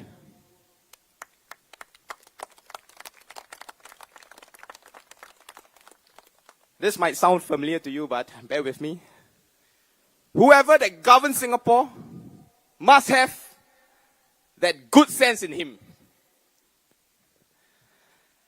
Then let me ask you, with the recent controversies from ministers being charged in court, opposition MPs being charged in court, well, resale prices skyrocketing, MRT breakdowns, and a frayed social compact. Let me ask you, does the PAP government truly deserve a blank check victory in this election? Does anyone in the PAP Jurong East-Bukit Batok team deserve a blank check victory? Look at who they parachuted into your GRC. In Tampines GRC, they are at least getting a good-looking ex-chief of army, Mr. David Neo. In Jurong East, Bukit Batok, you guys are getting Mr. Lee Hock Chuan. Well, there's nothing wrong with his looks, okay? But do note that he is the one-man suicide squad for the PAP in the GE 2015 and 2020. They fielded this guy in Hougang SMC. And now, they decide, okay, you've done us a great service. We parachute you in. So that's what they do to you guys, to us. They think us Singaporeans blind. So today, I'd like to invite the residents of Bukit Batok, Jurong East GRC, to perhaps remind the PAP or to teach the PAP a lesson that they'll not forget. Today, there must be a pivot, not in a reactive sense where we merely wait and see, cover up and shell up in over-pessimistic safety. While there is nothing wrong with conventional markers of success or even privilege, if you're born into it by God's given gifts. Well, I made my first headway into business not because I was born into a family of wealthy parents, had connections from the elite class, or received the cozy comforts of a prestigious education. I did it as an ordinary Singaporean through grit, perseverance, and constant reiteration. Today I stand before you as the son of a fishmonger, as a son to a mother who worked her way up from an entry-level clerk to a manager. I am an ordinary Singaporean. I know how it feels like to feel like you are going nowhere despite how hard you try. Today, Singapore stands at a pivotal moment. Your future, your family's future, and the future of all Singaporeans isn't just in one person's or one political party's hands. It is the burden, pride, and responsibility shared amongst all Singaporeans. They are your students, the working adults, the retirees, the single, the married, the graduates, the non-graduates, the successful and the downtrodden, the young, the middle-aged, and the old. This is a diverse representation and pioneering spirit that I wish to bring forth with my candidacy. My name is Marcus Neo. Vote for RDU. Vote for Red Dot United. Vote for Singapore. Thank you.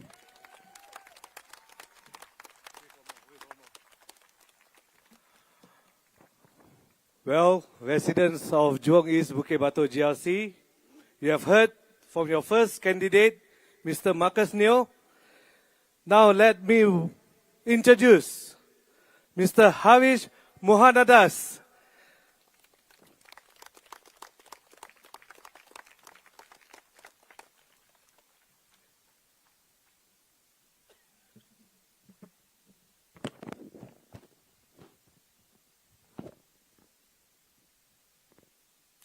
The role of a politician is to steer their community in the right direction. The role of a politician is to steer their community in the right direction. In my introductory address to you, the residents of Jurong East-Bukit Batok GRC, on 5th April 2025, I mentioned that Singaporeans deserve greater control over our lives and our livelihoods. During my address as a potential candidate for Jurong East-Bukit Batok GRC on 16 April 2025, I highlighted why, with a rising cost of living, you risk losing control over your lives. I also highlighted, with unfair competition for jobs, you risk losing control over your livelihoods. From my interactions with constituents of Jurong East-Bukit Batok GRC, I found that many feel a losing sense of control, both over their lives and their livelihoods. Even amongst those who currently felt comfortable and in control, most expressed concern that the lives and livelihoods of their children. What if HDB flats keep on increasing in price? Can my kids be able to afford? This concern was very, very common. I believe that Singaporeans deserve better.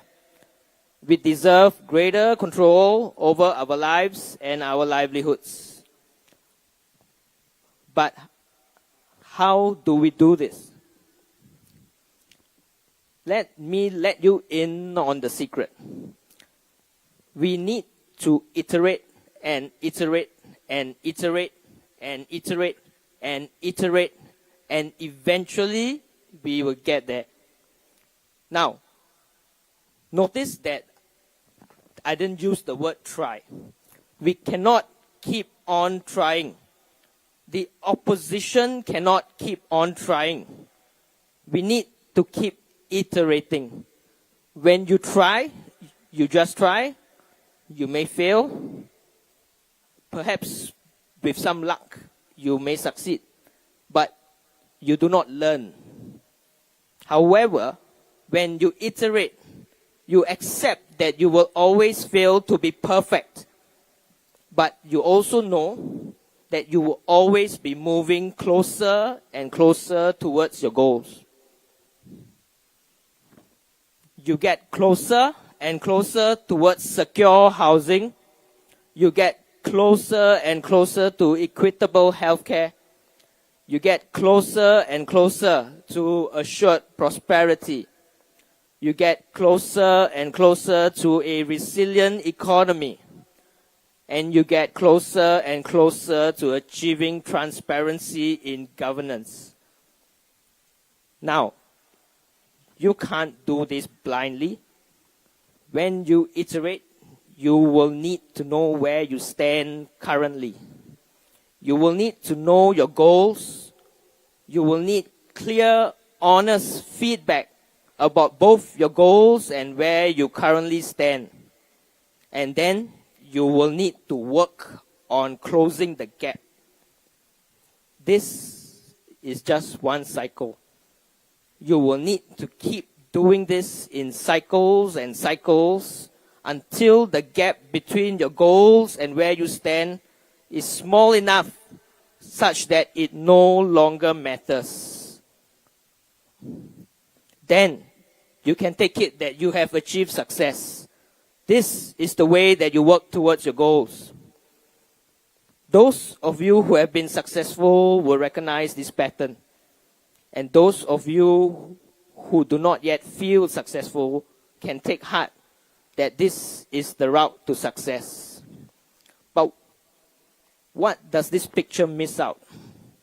It misses out the fact that you need to survive each iteration.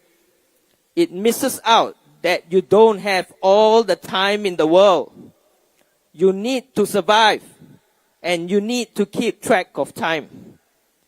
However, for the elites, the well-connected, and the super rich, they can keep iterating with little regard for survival.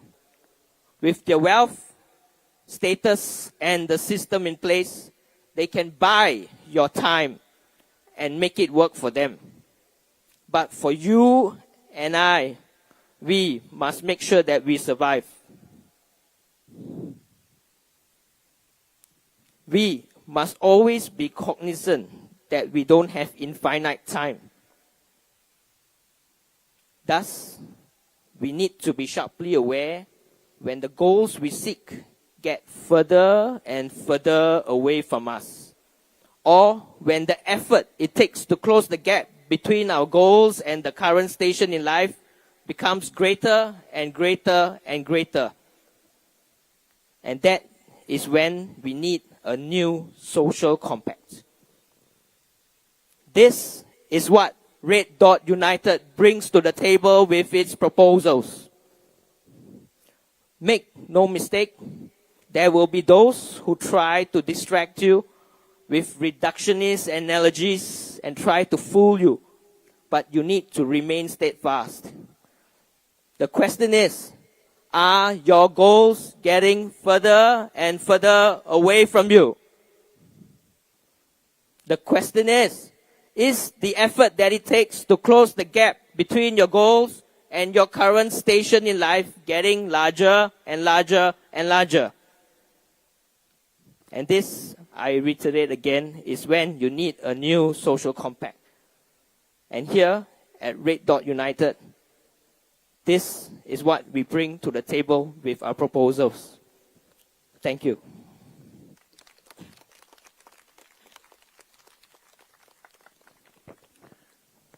Thank you, Mr. Havish. Okay, your third candidate for Jurong East-Bukit Batok. She is no stranger to Jurong residents themselves.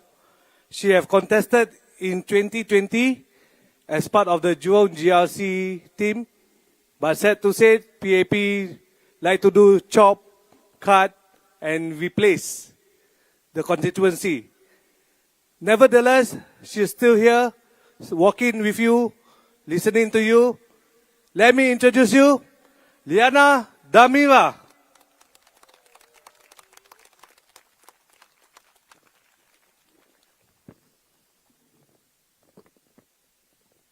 I'm going to give two language speeches today, but given that my adik just sat down, I'll give her a break first. Takes a lot. Can we give a hand to our sign language interpreter, please? Louder, please. They use their hands to sign.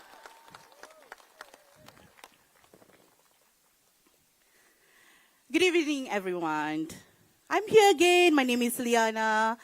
I am still fulfilling my promises for Jurong GRC. Oh no, now it's a new GRC, Jurong East-Bukit Batok. Now let me begin with a simple but important question. Have your lives improved over the last 5 years?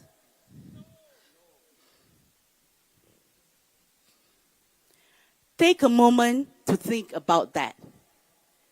Really, really think. Are you better off today? Or are you still worrying about whether your salary can stretch to cover your bills, your groceries, your children's needs, your aging parents' health care? My name is Liana Damira, and I serve as a Central Executive Committee member and the Treasurer of Red Dot United. But more than that, I'm just like many of you. I'm a mother of 4, a 22-year-old and a 20-year-old son, both waiting for their NS enlistment.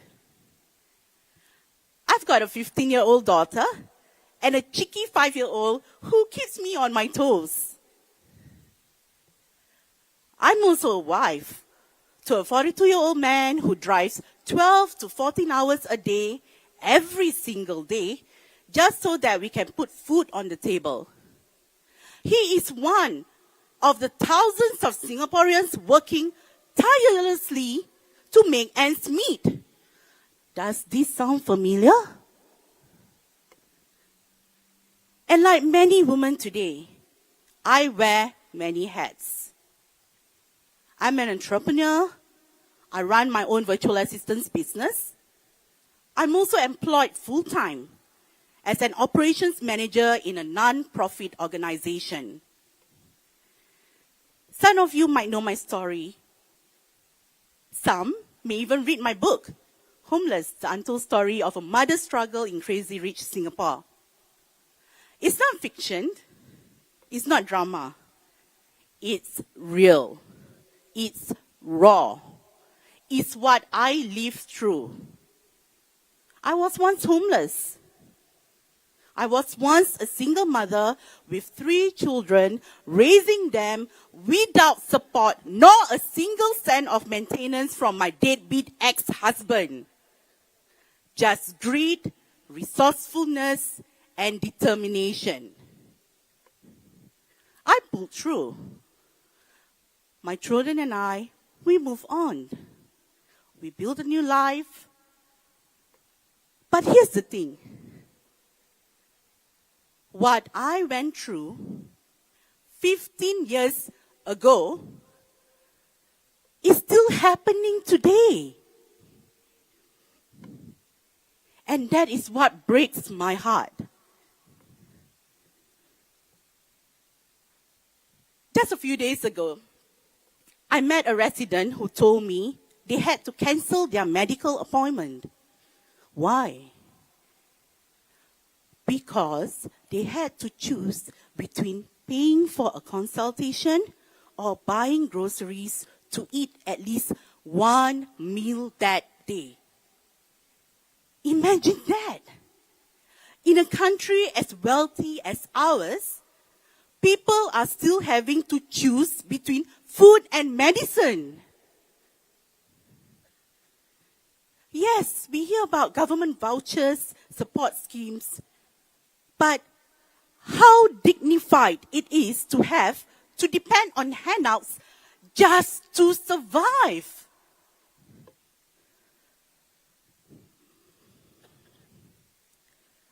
This is not just about policies. It's about people. It's about the lived experiences of our fellow Singaporeans, our neighbors, our families. Now let me share with you about someone I spoke with yesterday. A taxi driver who picked me up on the way to a walkabout in Jurong East-Bukit Batok GRC. He shared his thoughts with honesty and frustration. He said he's from the baby boomer generation, and he remembers a time when politics meant something, when leaders were, in his words, hardcore. When they were visionary, bold, and committed to building a nation. But now, he questions the new PAP leadership. He questions their caliber, their substance, and their ability to lead. He feels they lack foresight, critical thinking, and creative solutions. How many of you feel the same way?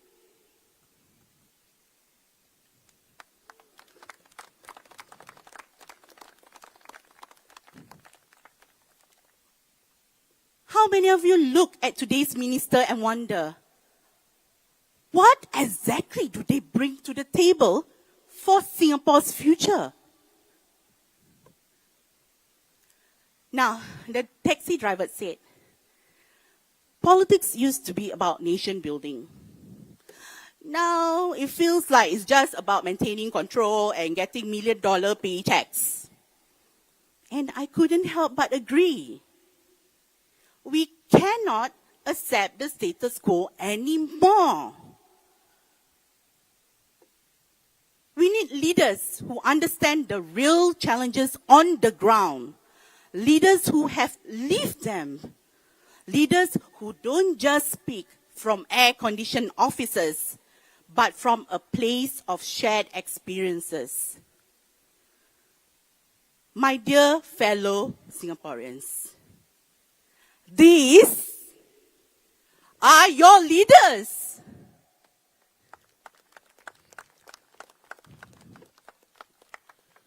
They are people who know what it means to struggle, to sacrifice, to fight for every chance to succeed. That is why I stand here today, not just as a politician, but as a mother, a wife, a worker, a Singaporean who wants better for all of us. We at Red Dot United believe that it is time for Singaporeans to be treated like first-class citizens.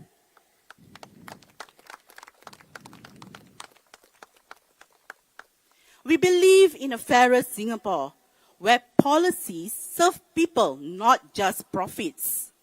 Where no one is left behind simply because they were born into less. Where dignity is not a privilege, but a right. So I ask you once again, have your lives improved over the last 5 years? If not, then ask yourself, what will the next 5 look like if nothing changes?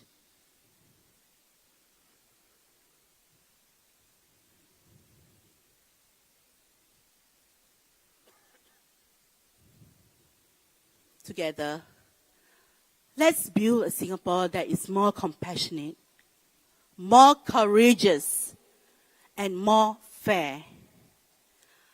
First-class citizens, fairer Singapore, vote for RDU!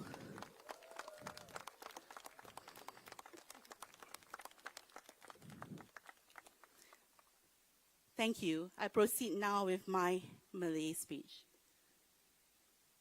Thank you, adik. Assalamualaikum warahmatullahi wabarakatuh. Assalamualaikum warahmatullahi wabarakatuh.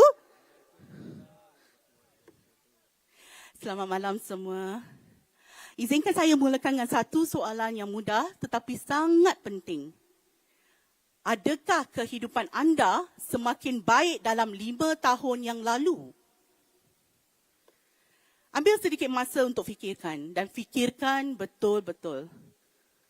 Adakah anda lebih selesa hari ini atau anda masih risau sama ada gaji anda cukup untuk membayar bil, memberi barang dapur, menampung keperluan anak-anak dan juga rawatan kesihatan untuk ibu bapa yang semakin melanjut usia. Nama saya Liana Damira. Saya berkhidmat sebagai ahli jawatankuasa eksekutif pusat dan bendahari bagi parti Red Dot United. Tapi lebih daripada itu, saya adalah seperti anda semua.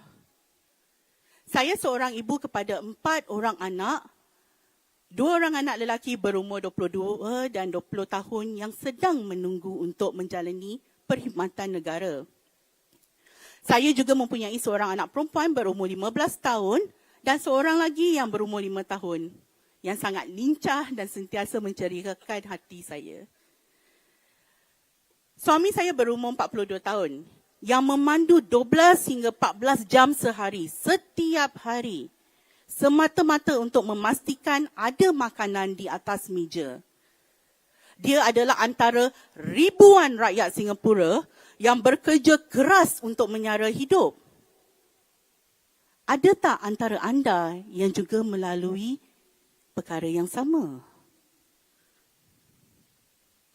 Seperti ramai wanita hari ini, saya memikul pelbagai peranan.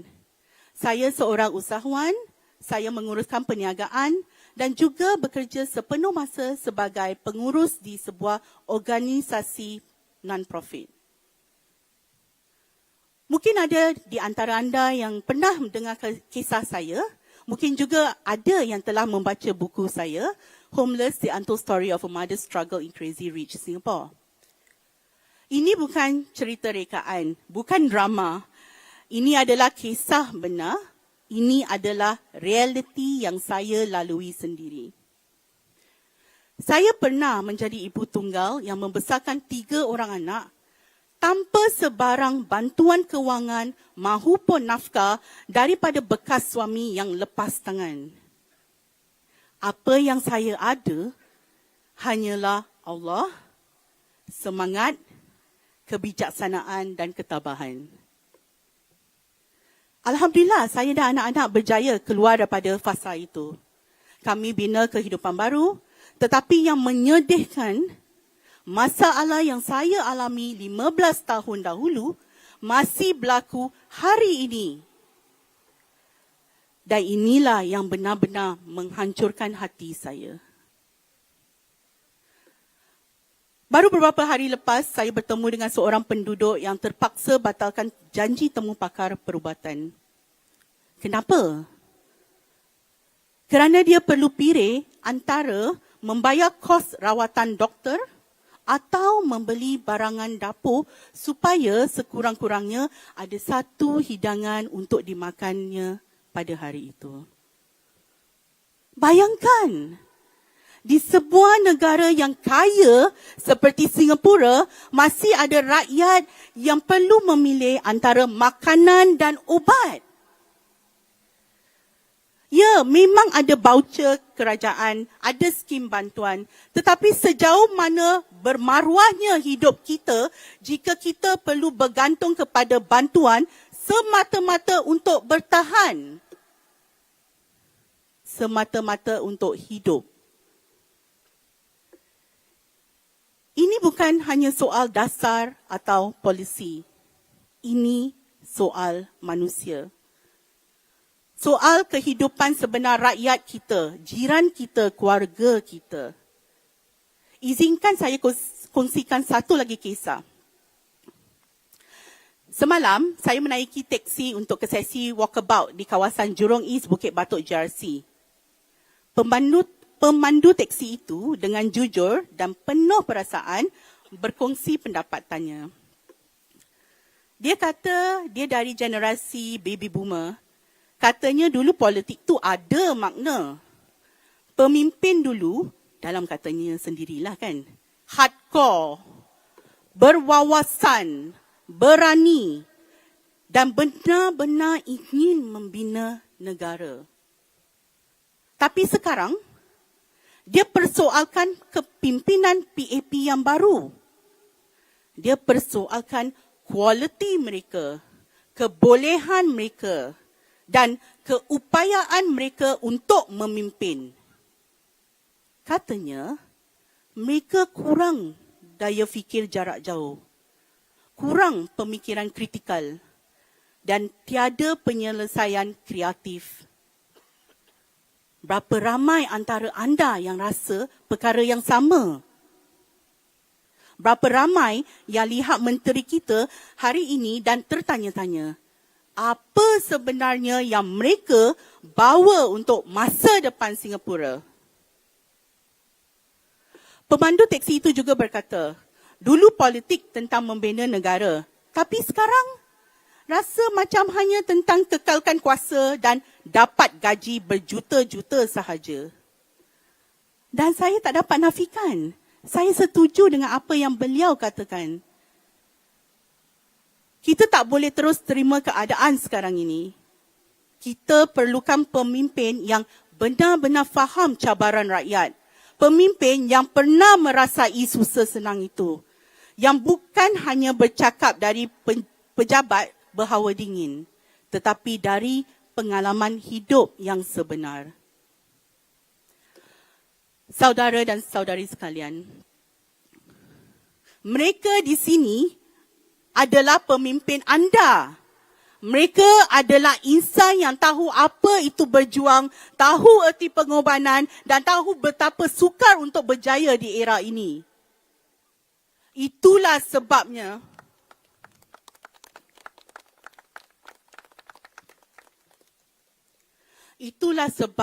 saya berdiri di sini hari ini.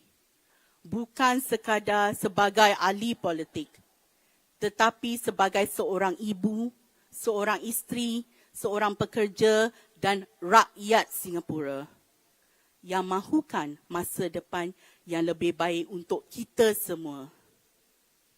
Kami di Red Dot United percaya bahawa sudah tiba masanya rakyat Singapura dilayan sebagai warga negara kelas pertama. Kami percaya pada sebuah Singapura yang lebih adil, di mana dasar dan polisi memberi manfaat kepada rakyat bukan semata-mata keuntungan, di mana tiada siapa yang ketinggalan hanya kerana mereka dilahirkan dalam keadaan serba kekurangan, di mana maruah hidup bukan satu keistimewaan, tetapi sesuatu hak asas.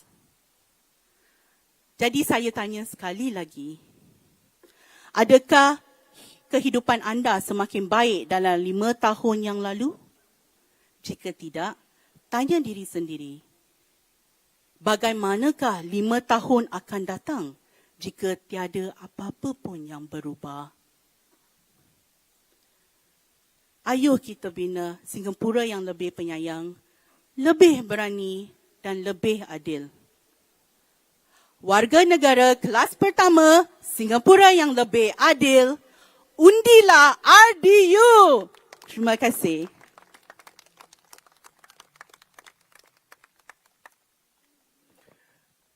Thank you, Ms. Liana Damira. That was really very inspiring.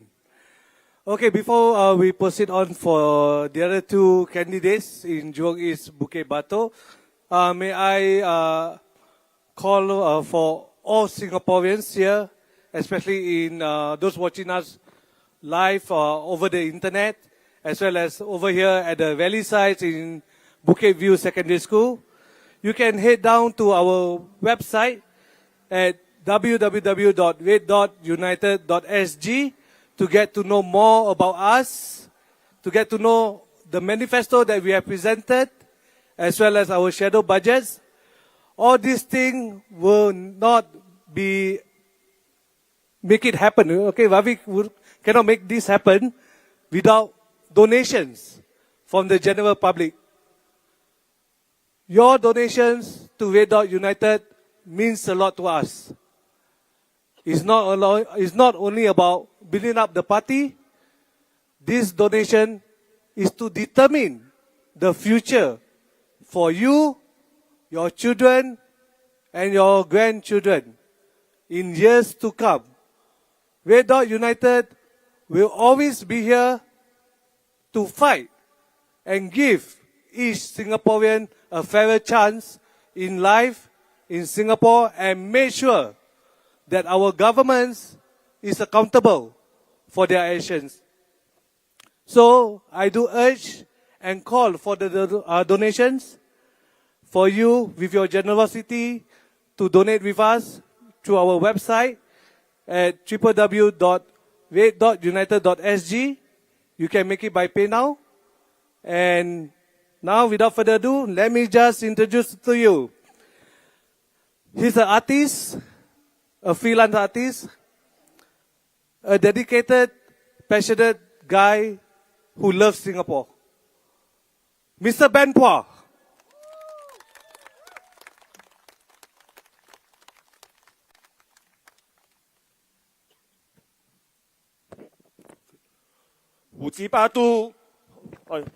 裕廊东5级8都集选区的居民朋友们，大家好，我是 Ben Phua 潘家定。在早期，新加坡专注于国家建设，我们的建国一代非常努力，只为了让下一代过上更好的日子。是的，李光耀先生和他的团队克服了重重困难，把新加坡从第3世界带到了第1世界。可是，以前的成功不代表今天可以成功。为什么我会这么说？你们看看，我们的城市面貌焕然一新，有漂亮的建筑，滨海湾花园、樟宜机场的竹儿、新的飞禽公园等等。而且我们还在策划新建樟宜机场第5航站楼。但我们必须坦诚地问一句：新加坡人的收入是否也有同样的增长？有没有？对，国家在进步，但许多人的薪水多年停滞不前，都没有涨到。你们觉得这是好事吗？不好。国家的进步应该是全民共享的成功，而不是体现在高楼大厦和地标建筑上。我们应该关注的不只是建了多少美观的地标建筑，而是这个现任政府究竟为人民建设了怎样的生活。一个真正成功的新加坡，应该是全民进步、人人受惠的新加坡。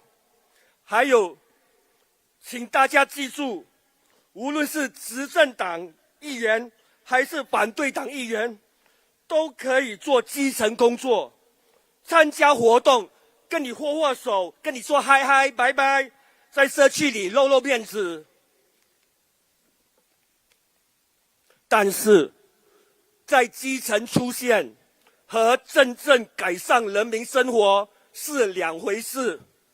我们不能忘记，当这些 PAP 议员走入社区，跟你笑嘻嘻握手，大家心里也清楚，你们也见证了，你们最终他们还是最终支持调高消费税 GST、交通费等等，让你们生活不好过，对不对？这些政策都在伤害中低收入群组。新加坡人已经清醒了，我相信知道所有 PAP 议员都会顺着党的路线，所以代表人民不只是被看见，而是在关键时刻能不能站出来为人民说话，争取，对不对？再看看裕廊东5级8都机选区，有傅海燕部长坐镇，并不代表所有居民的生活就会自动变好。我们别玩文字游戏了，他一个人不能代表整个团队。整个 GRC 一共有5位议员，如果 PAP 政府提出了不利于人民的政策，每位议员都不敢为人民发声，最终吃亏的是谁？是我们居民新加坡人。你说的对不对？我说的对不对？选举真的不是比人气高，而是要选一个真正担当愿为你们发声、肯做事、改善民生的团队。居民必须认清这一点，你投的票不是单单给一位部长，而是整个团队。已经那么多年了，你们觉得 PAP 真的真心关心你们吗？我感觉这些 PAP 部长们的生活是步步高升，人民的日子是过得越来越惨，你们同意吗？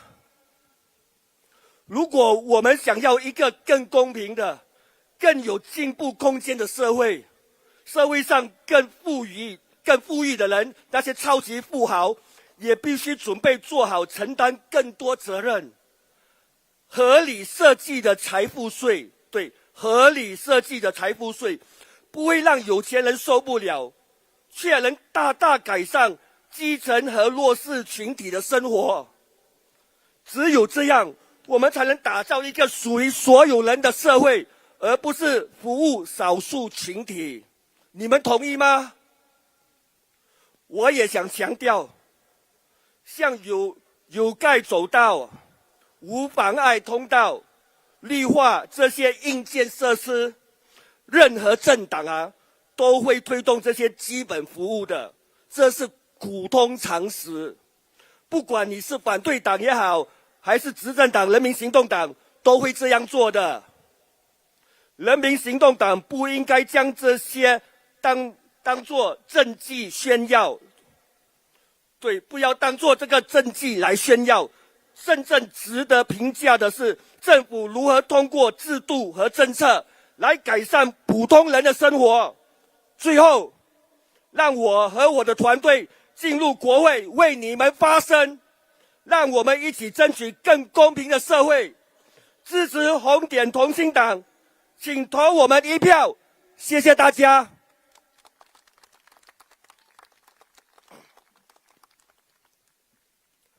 Now let me speak briefly in English. Hello Singaporeans, hello residents of Jurong East-Bukit Batok GRC.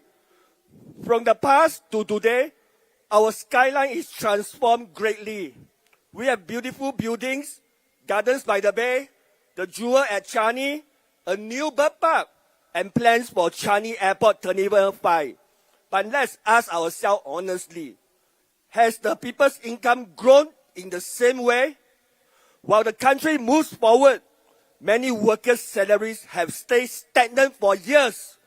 National progress should be shared by everyone, not just seen in buildings and landmarks. It's time to look not just at the buildings we have built, but the lives we are building. A truly successful Singapore is one where progress lifts every Singaporean. Please remember, any MP, whether from the ruling party or the opposition, can do grassroots work. Any MP can attend events, shake your hands, smile at you, and be visible in the community. But there's a difference between being seen on the ground and truly improving people's lives.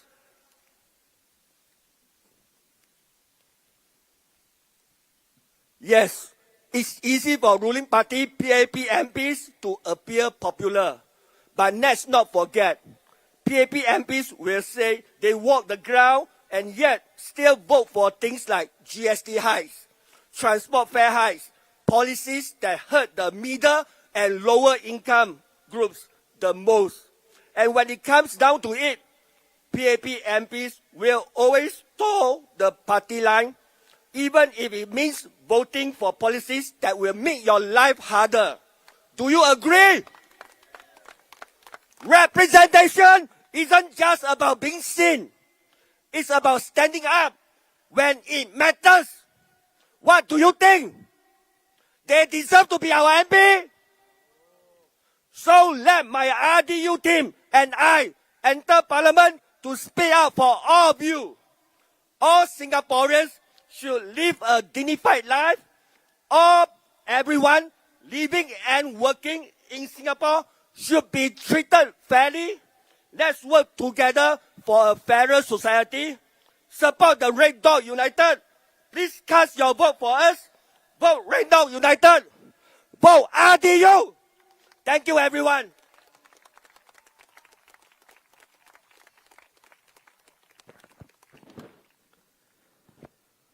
Wow. I tried to sink in the passion from there, yeah. So, last and foremost, we have the candidates for Jurong East-Bukit Batok, Mr. Osman Sulaiman.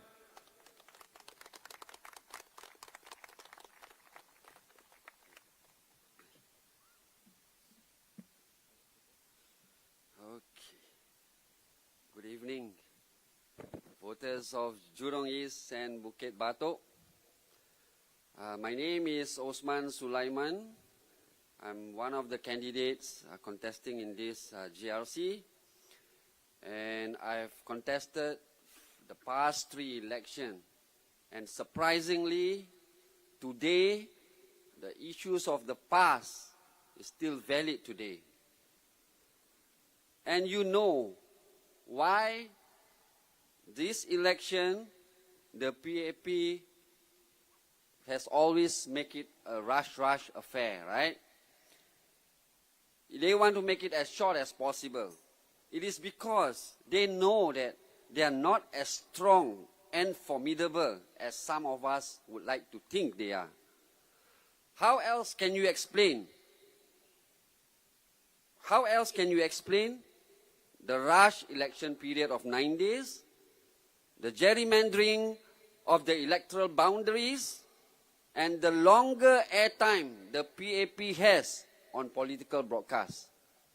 You know, if you are a strong opponent, you'll fight a fair competition. Whereas a weak opponent will resort to underhand tactics to gain the upper hand. Despite the unlevel playing field that the opposition parties have faced, we will continue to do our best with whatever little resources that we have. Singaporeans have been giving numerous feedback to the PAP government, but it has fallen on deaf ears. For 30 years, the PAP has not been able to solve our long-standing issues.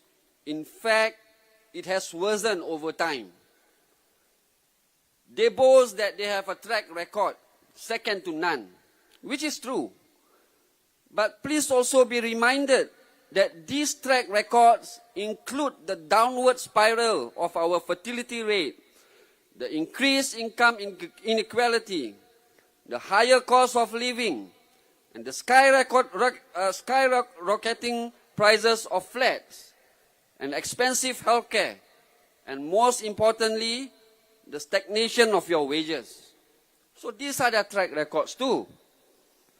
Recently, the Prime Minister Lawrence Wong has said the best way to manage cost pressure is to keep income rising faster than inflation. Now, I want to ask Minister Lawrence Wong, what has he implemented to keep our income rising faster than inflation? Nothing. Nothing concrete. In fact, it allows cheap foreign labor from around the region into Singapore.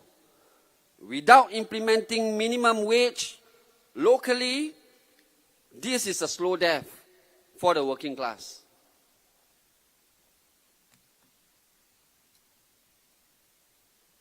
When we talk about housing, it is the cornerstone of security for many Singaporeans. Yet, rising prices and the counting down of the 99-year lease threaten this stability. Our flats are getting smaller in size, but higher in price. HDB has refused to disclose the cost of building our flats. And I guess they know why.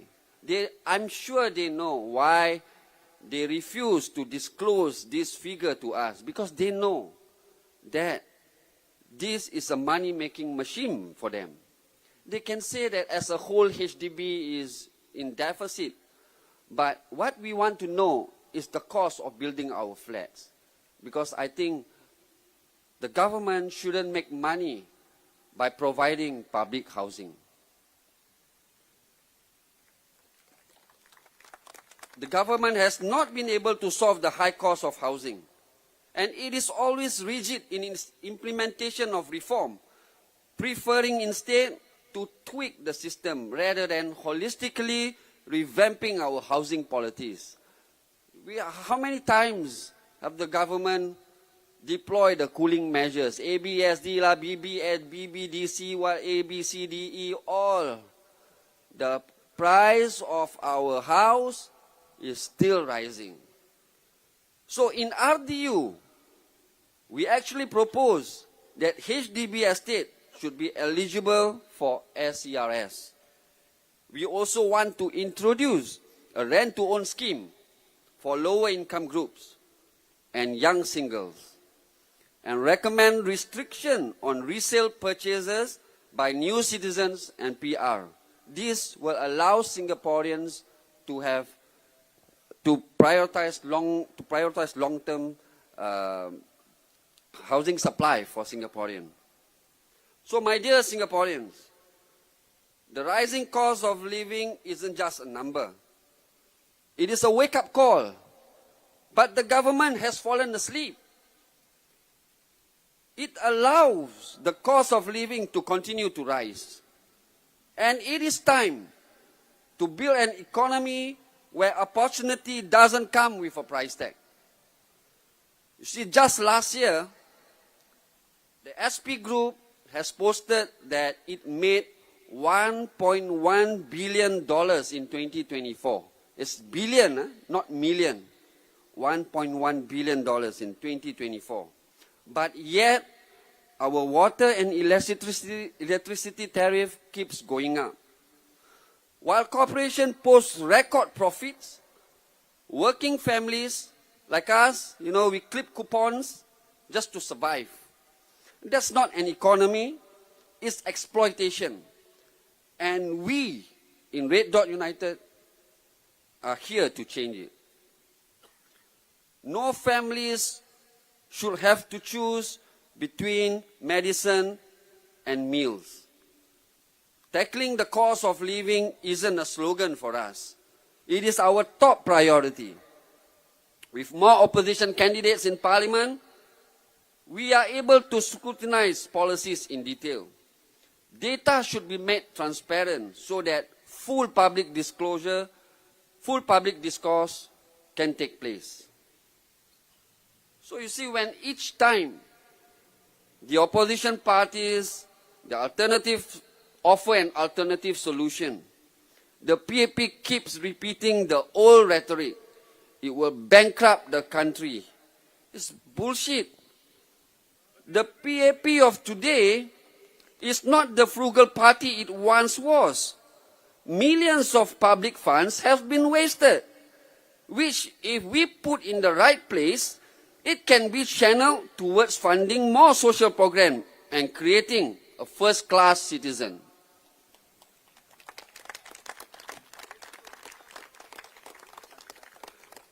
So I would like to share a real-life situation. My dad was diagnosed for having lung cancer in 2022, so at the age of 81. So what saddens me the most is that despite having money in his MediSave account, he wasn't able to utilize any of his funds. There are a lot of limitations regarding the use of his MediSave. In any case, sorry, just now I was very heated up. I used the word bullshit, yeah. My apologies. So there's a lot of limitation regarding the use of his MediSave.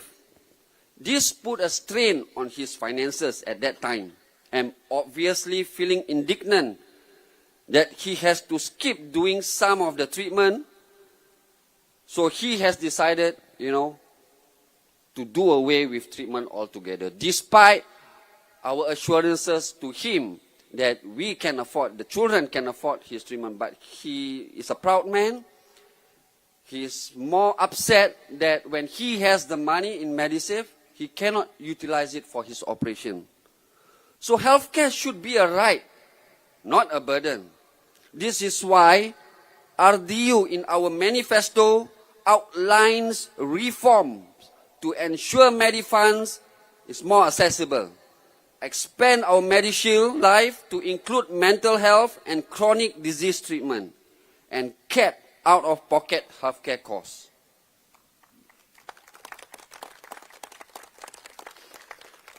We know that the PAP field a lot of new candidates, anchor minister here, anchor minister there, and before an election, they give out CDC vouchers. But so is this supposed to restore our confidence in them? Or is this just to soften the blow before more crushing policies that continue to hurt us? Instead of real reform, the PAP made only motherhood statement. No one is left behind. We will take you with us. But, the track record shows that for 30 years, there are many who has fallen through the crack. Stale solutions from the PAP, tweaking here and there without, concrete solution, and hoping that the problem will go away. It is dangerous to lodge all power in one party and keep it there. This leads to bad governance and gradual deterioration of public morals. So every political party, they has the same conviction. Wants to make Singapore a great nation, to make Singapore a better place. The PAP has that power for 50 years. Somehow along the way, it has lost its direction. You see, the 9% increase in our GST, I'm sure a lot of Singaporeans are unhappy about it. But none of your PAP MP disagrees with it. None of them talk about it in Parliament. So you are not being represented properly. If you like your MP because, he or she is a good person, by all means, I believe they are a good person too. But a good person doesn't necessarily mean they are effective. We have the ability to vote an incompetent government out.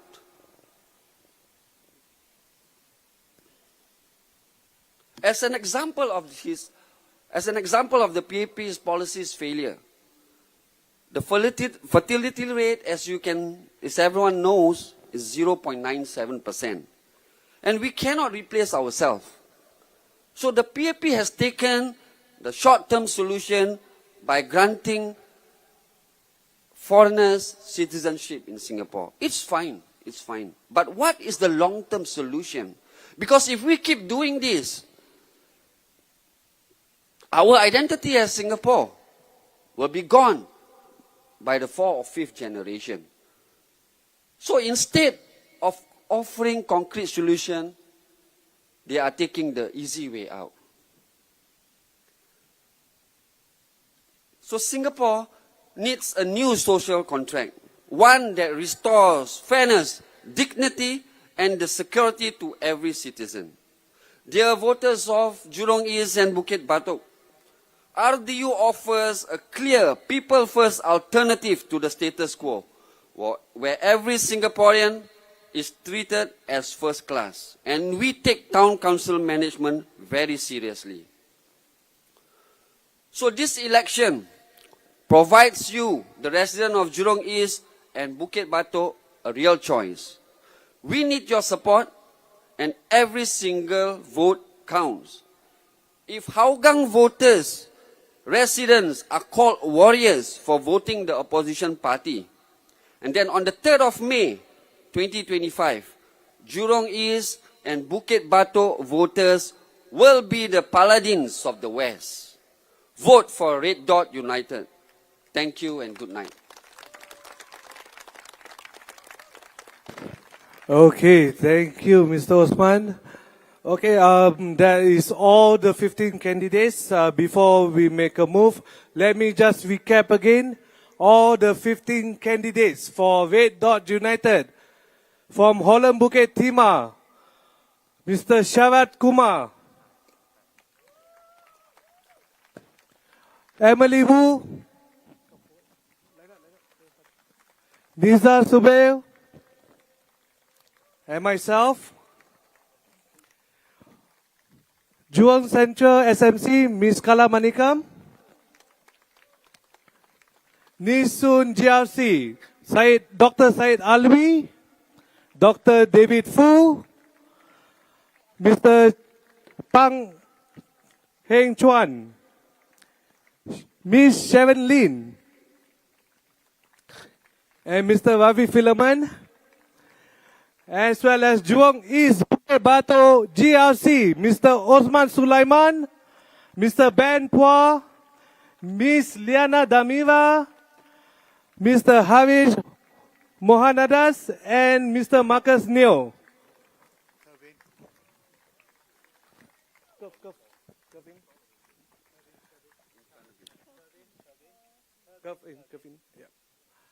Okay, the resident of Jurong East, Bukit Batok, and fellow Singaporeans, these are all your candidates for Red Dot United. And now, let me present Mr. Ravi to lead us in the pledge. Before I say the pledge, there's something that I would want to say. I think politics must be based on honesty, because only in honesty can we have truthfulness. One of my candidates, Mr. Osman, said that the HDB makes money from selling the HDB flats.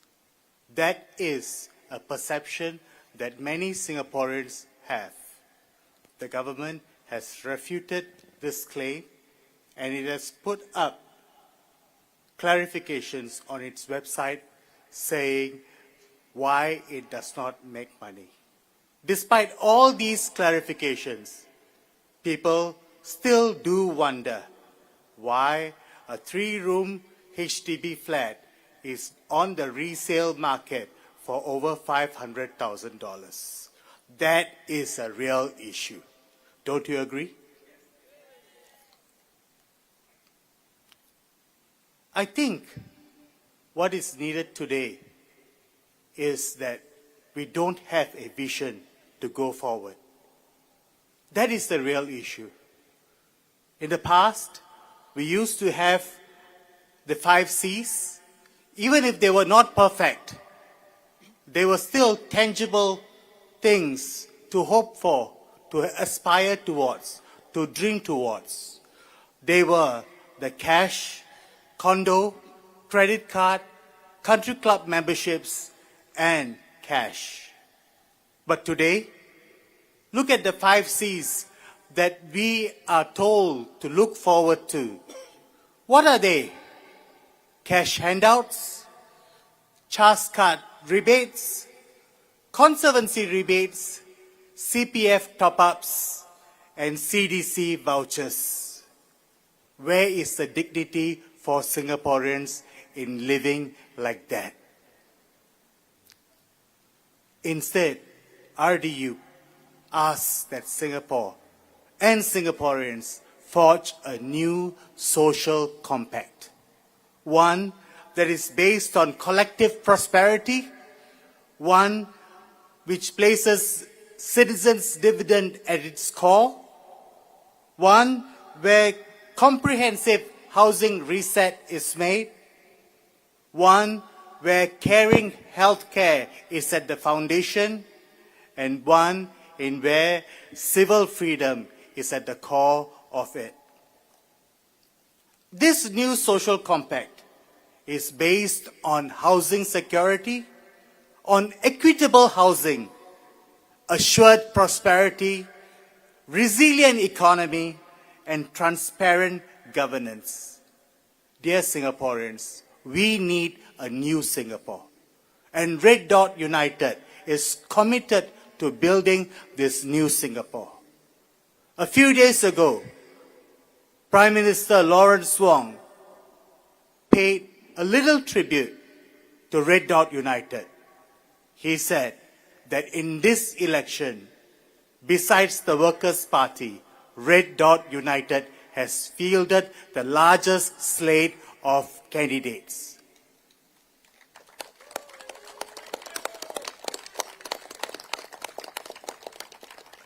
We are not kucing kurak. RDU is here to stay. And we have given you a good slate of candidates that you can put your trust in.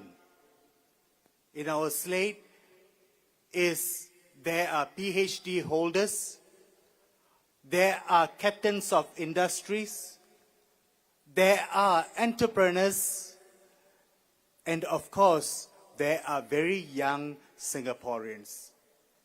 People from all ages, people from all languages, people from different races, people just like you and just like me, no different. We are not cut from the same cloth. Look at the candidates that the PAP has offered you. They have offered you the same and the same. Civil servants, people who are linked to the establishment, people who are cut from the same cloth, people who live in ivory towers, people who align more with the billionaire class.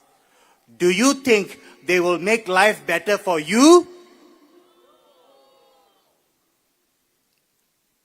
Come May 3rd, 2025, give Red Dot United your votes and let us stand united as one united people.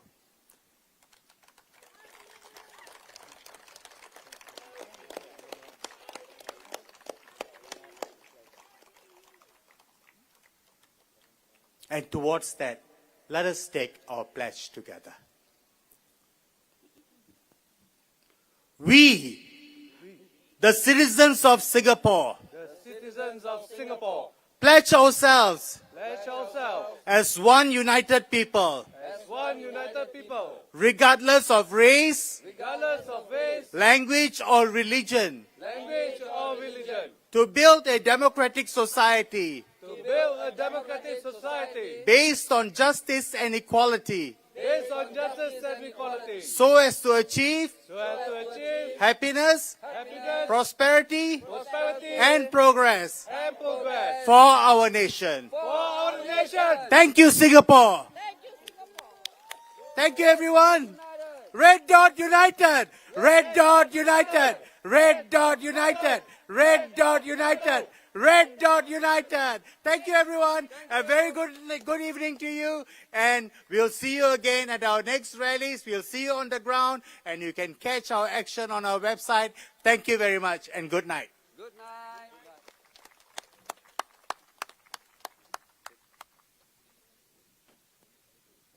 I'm going to break the Come, go down.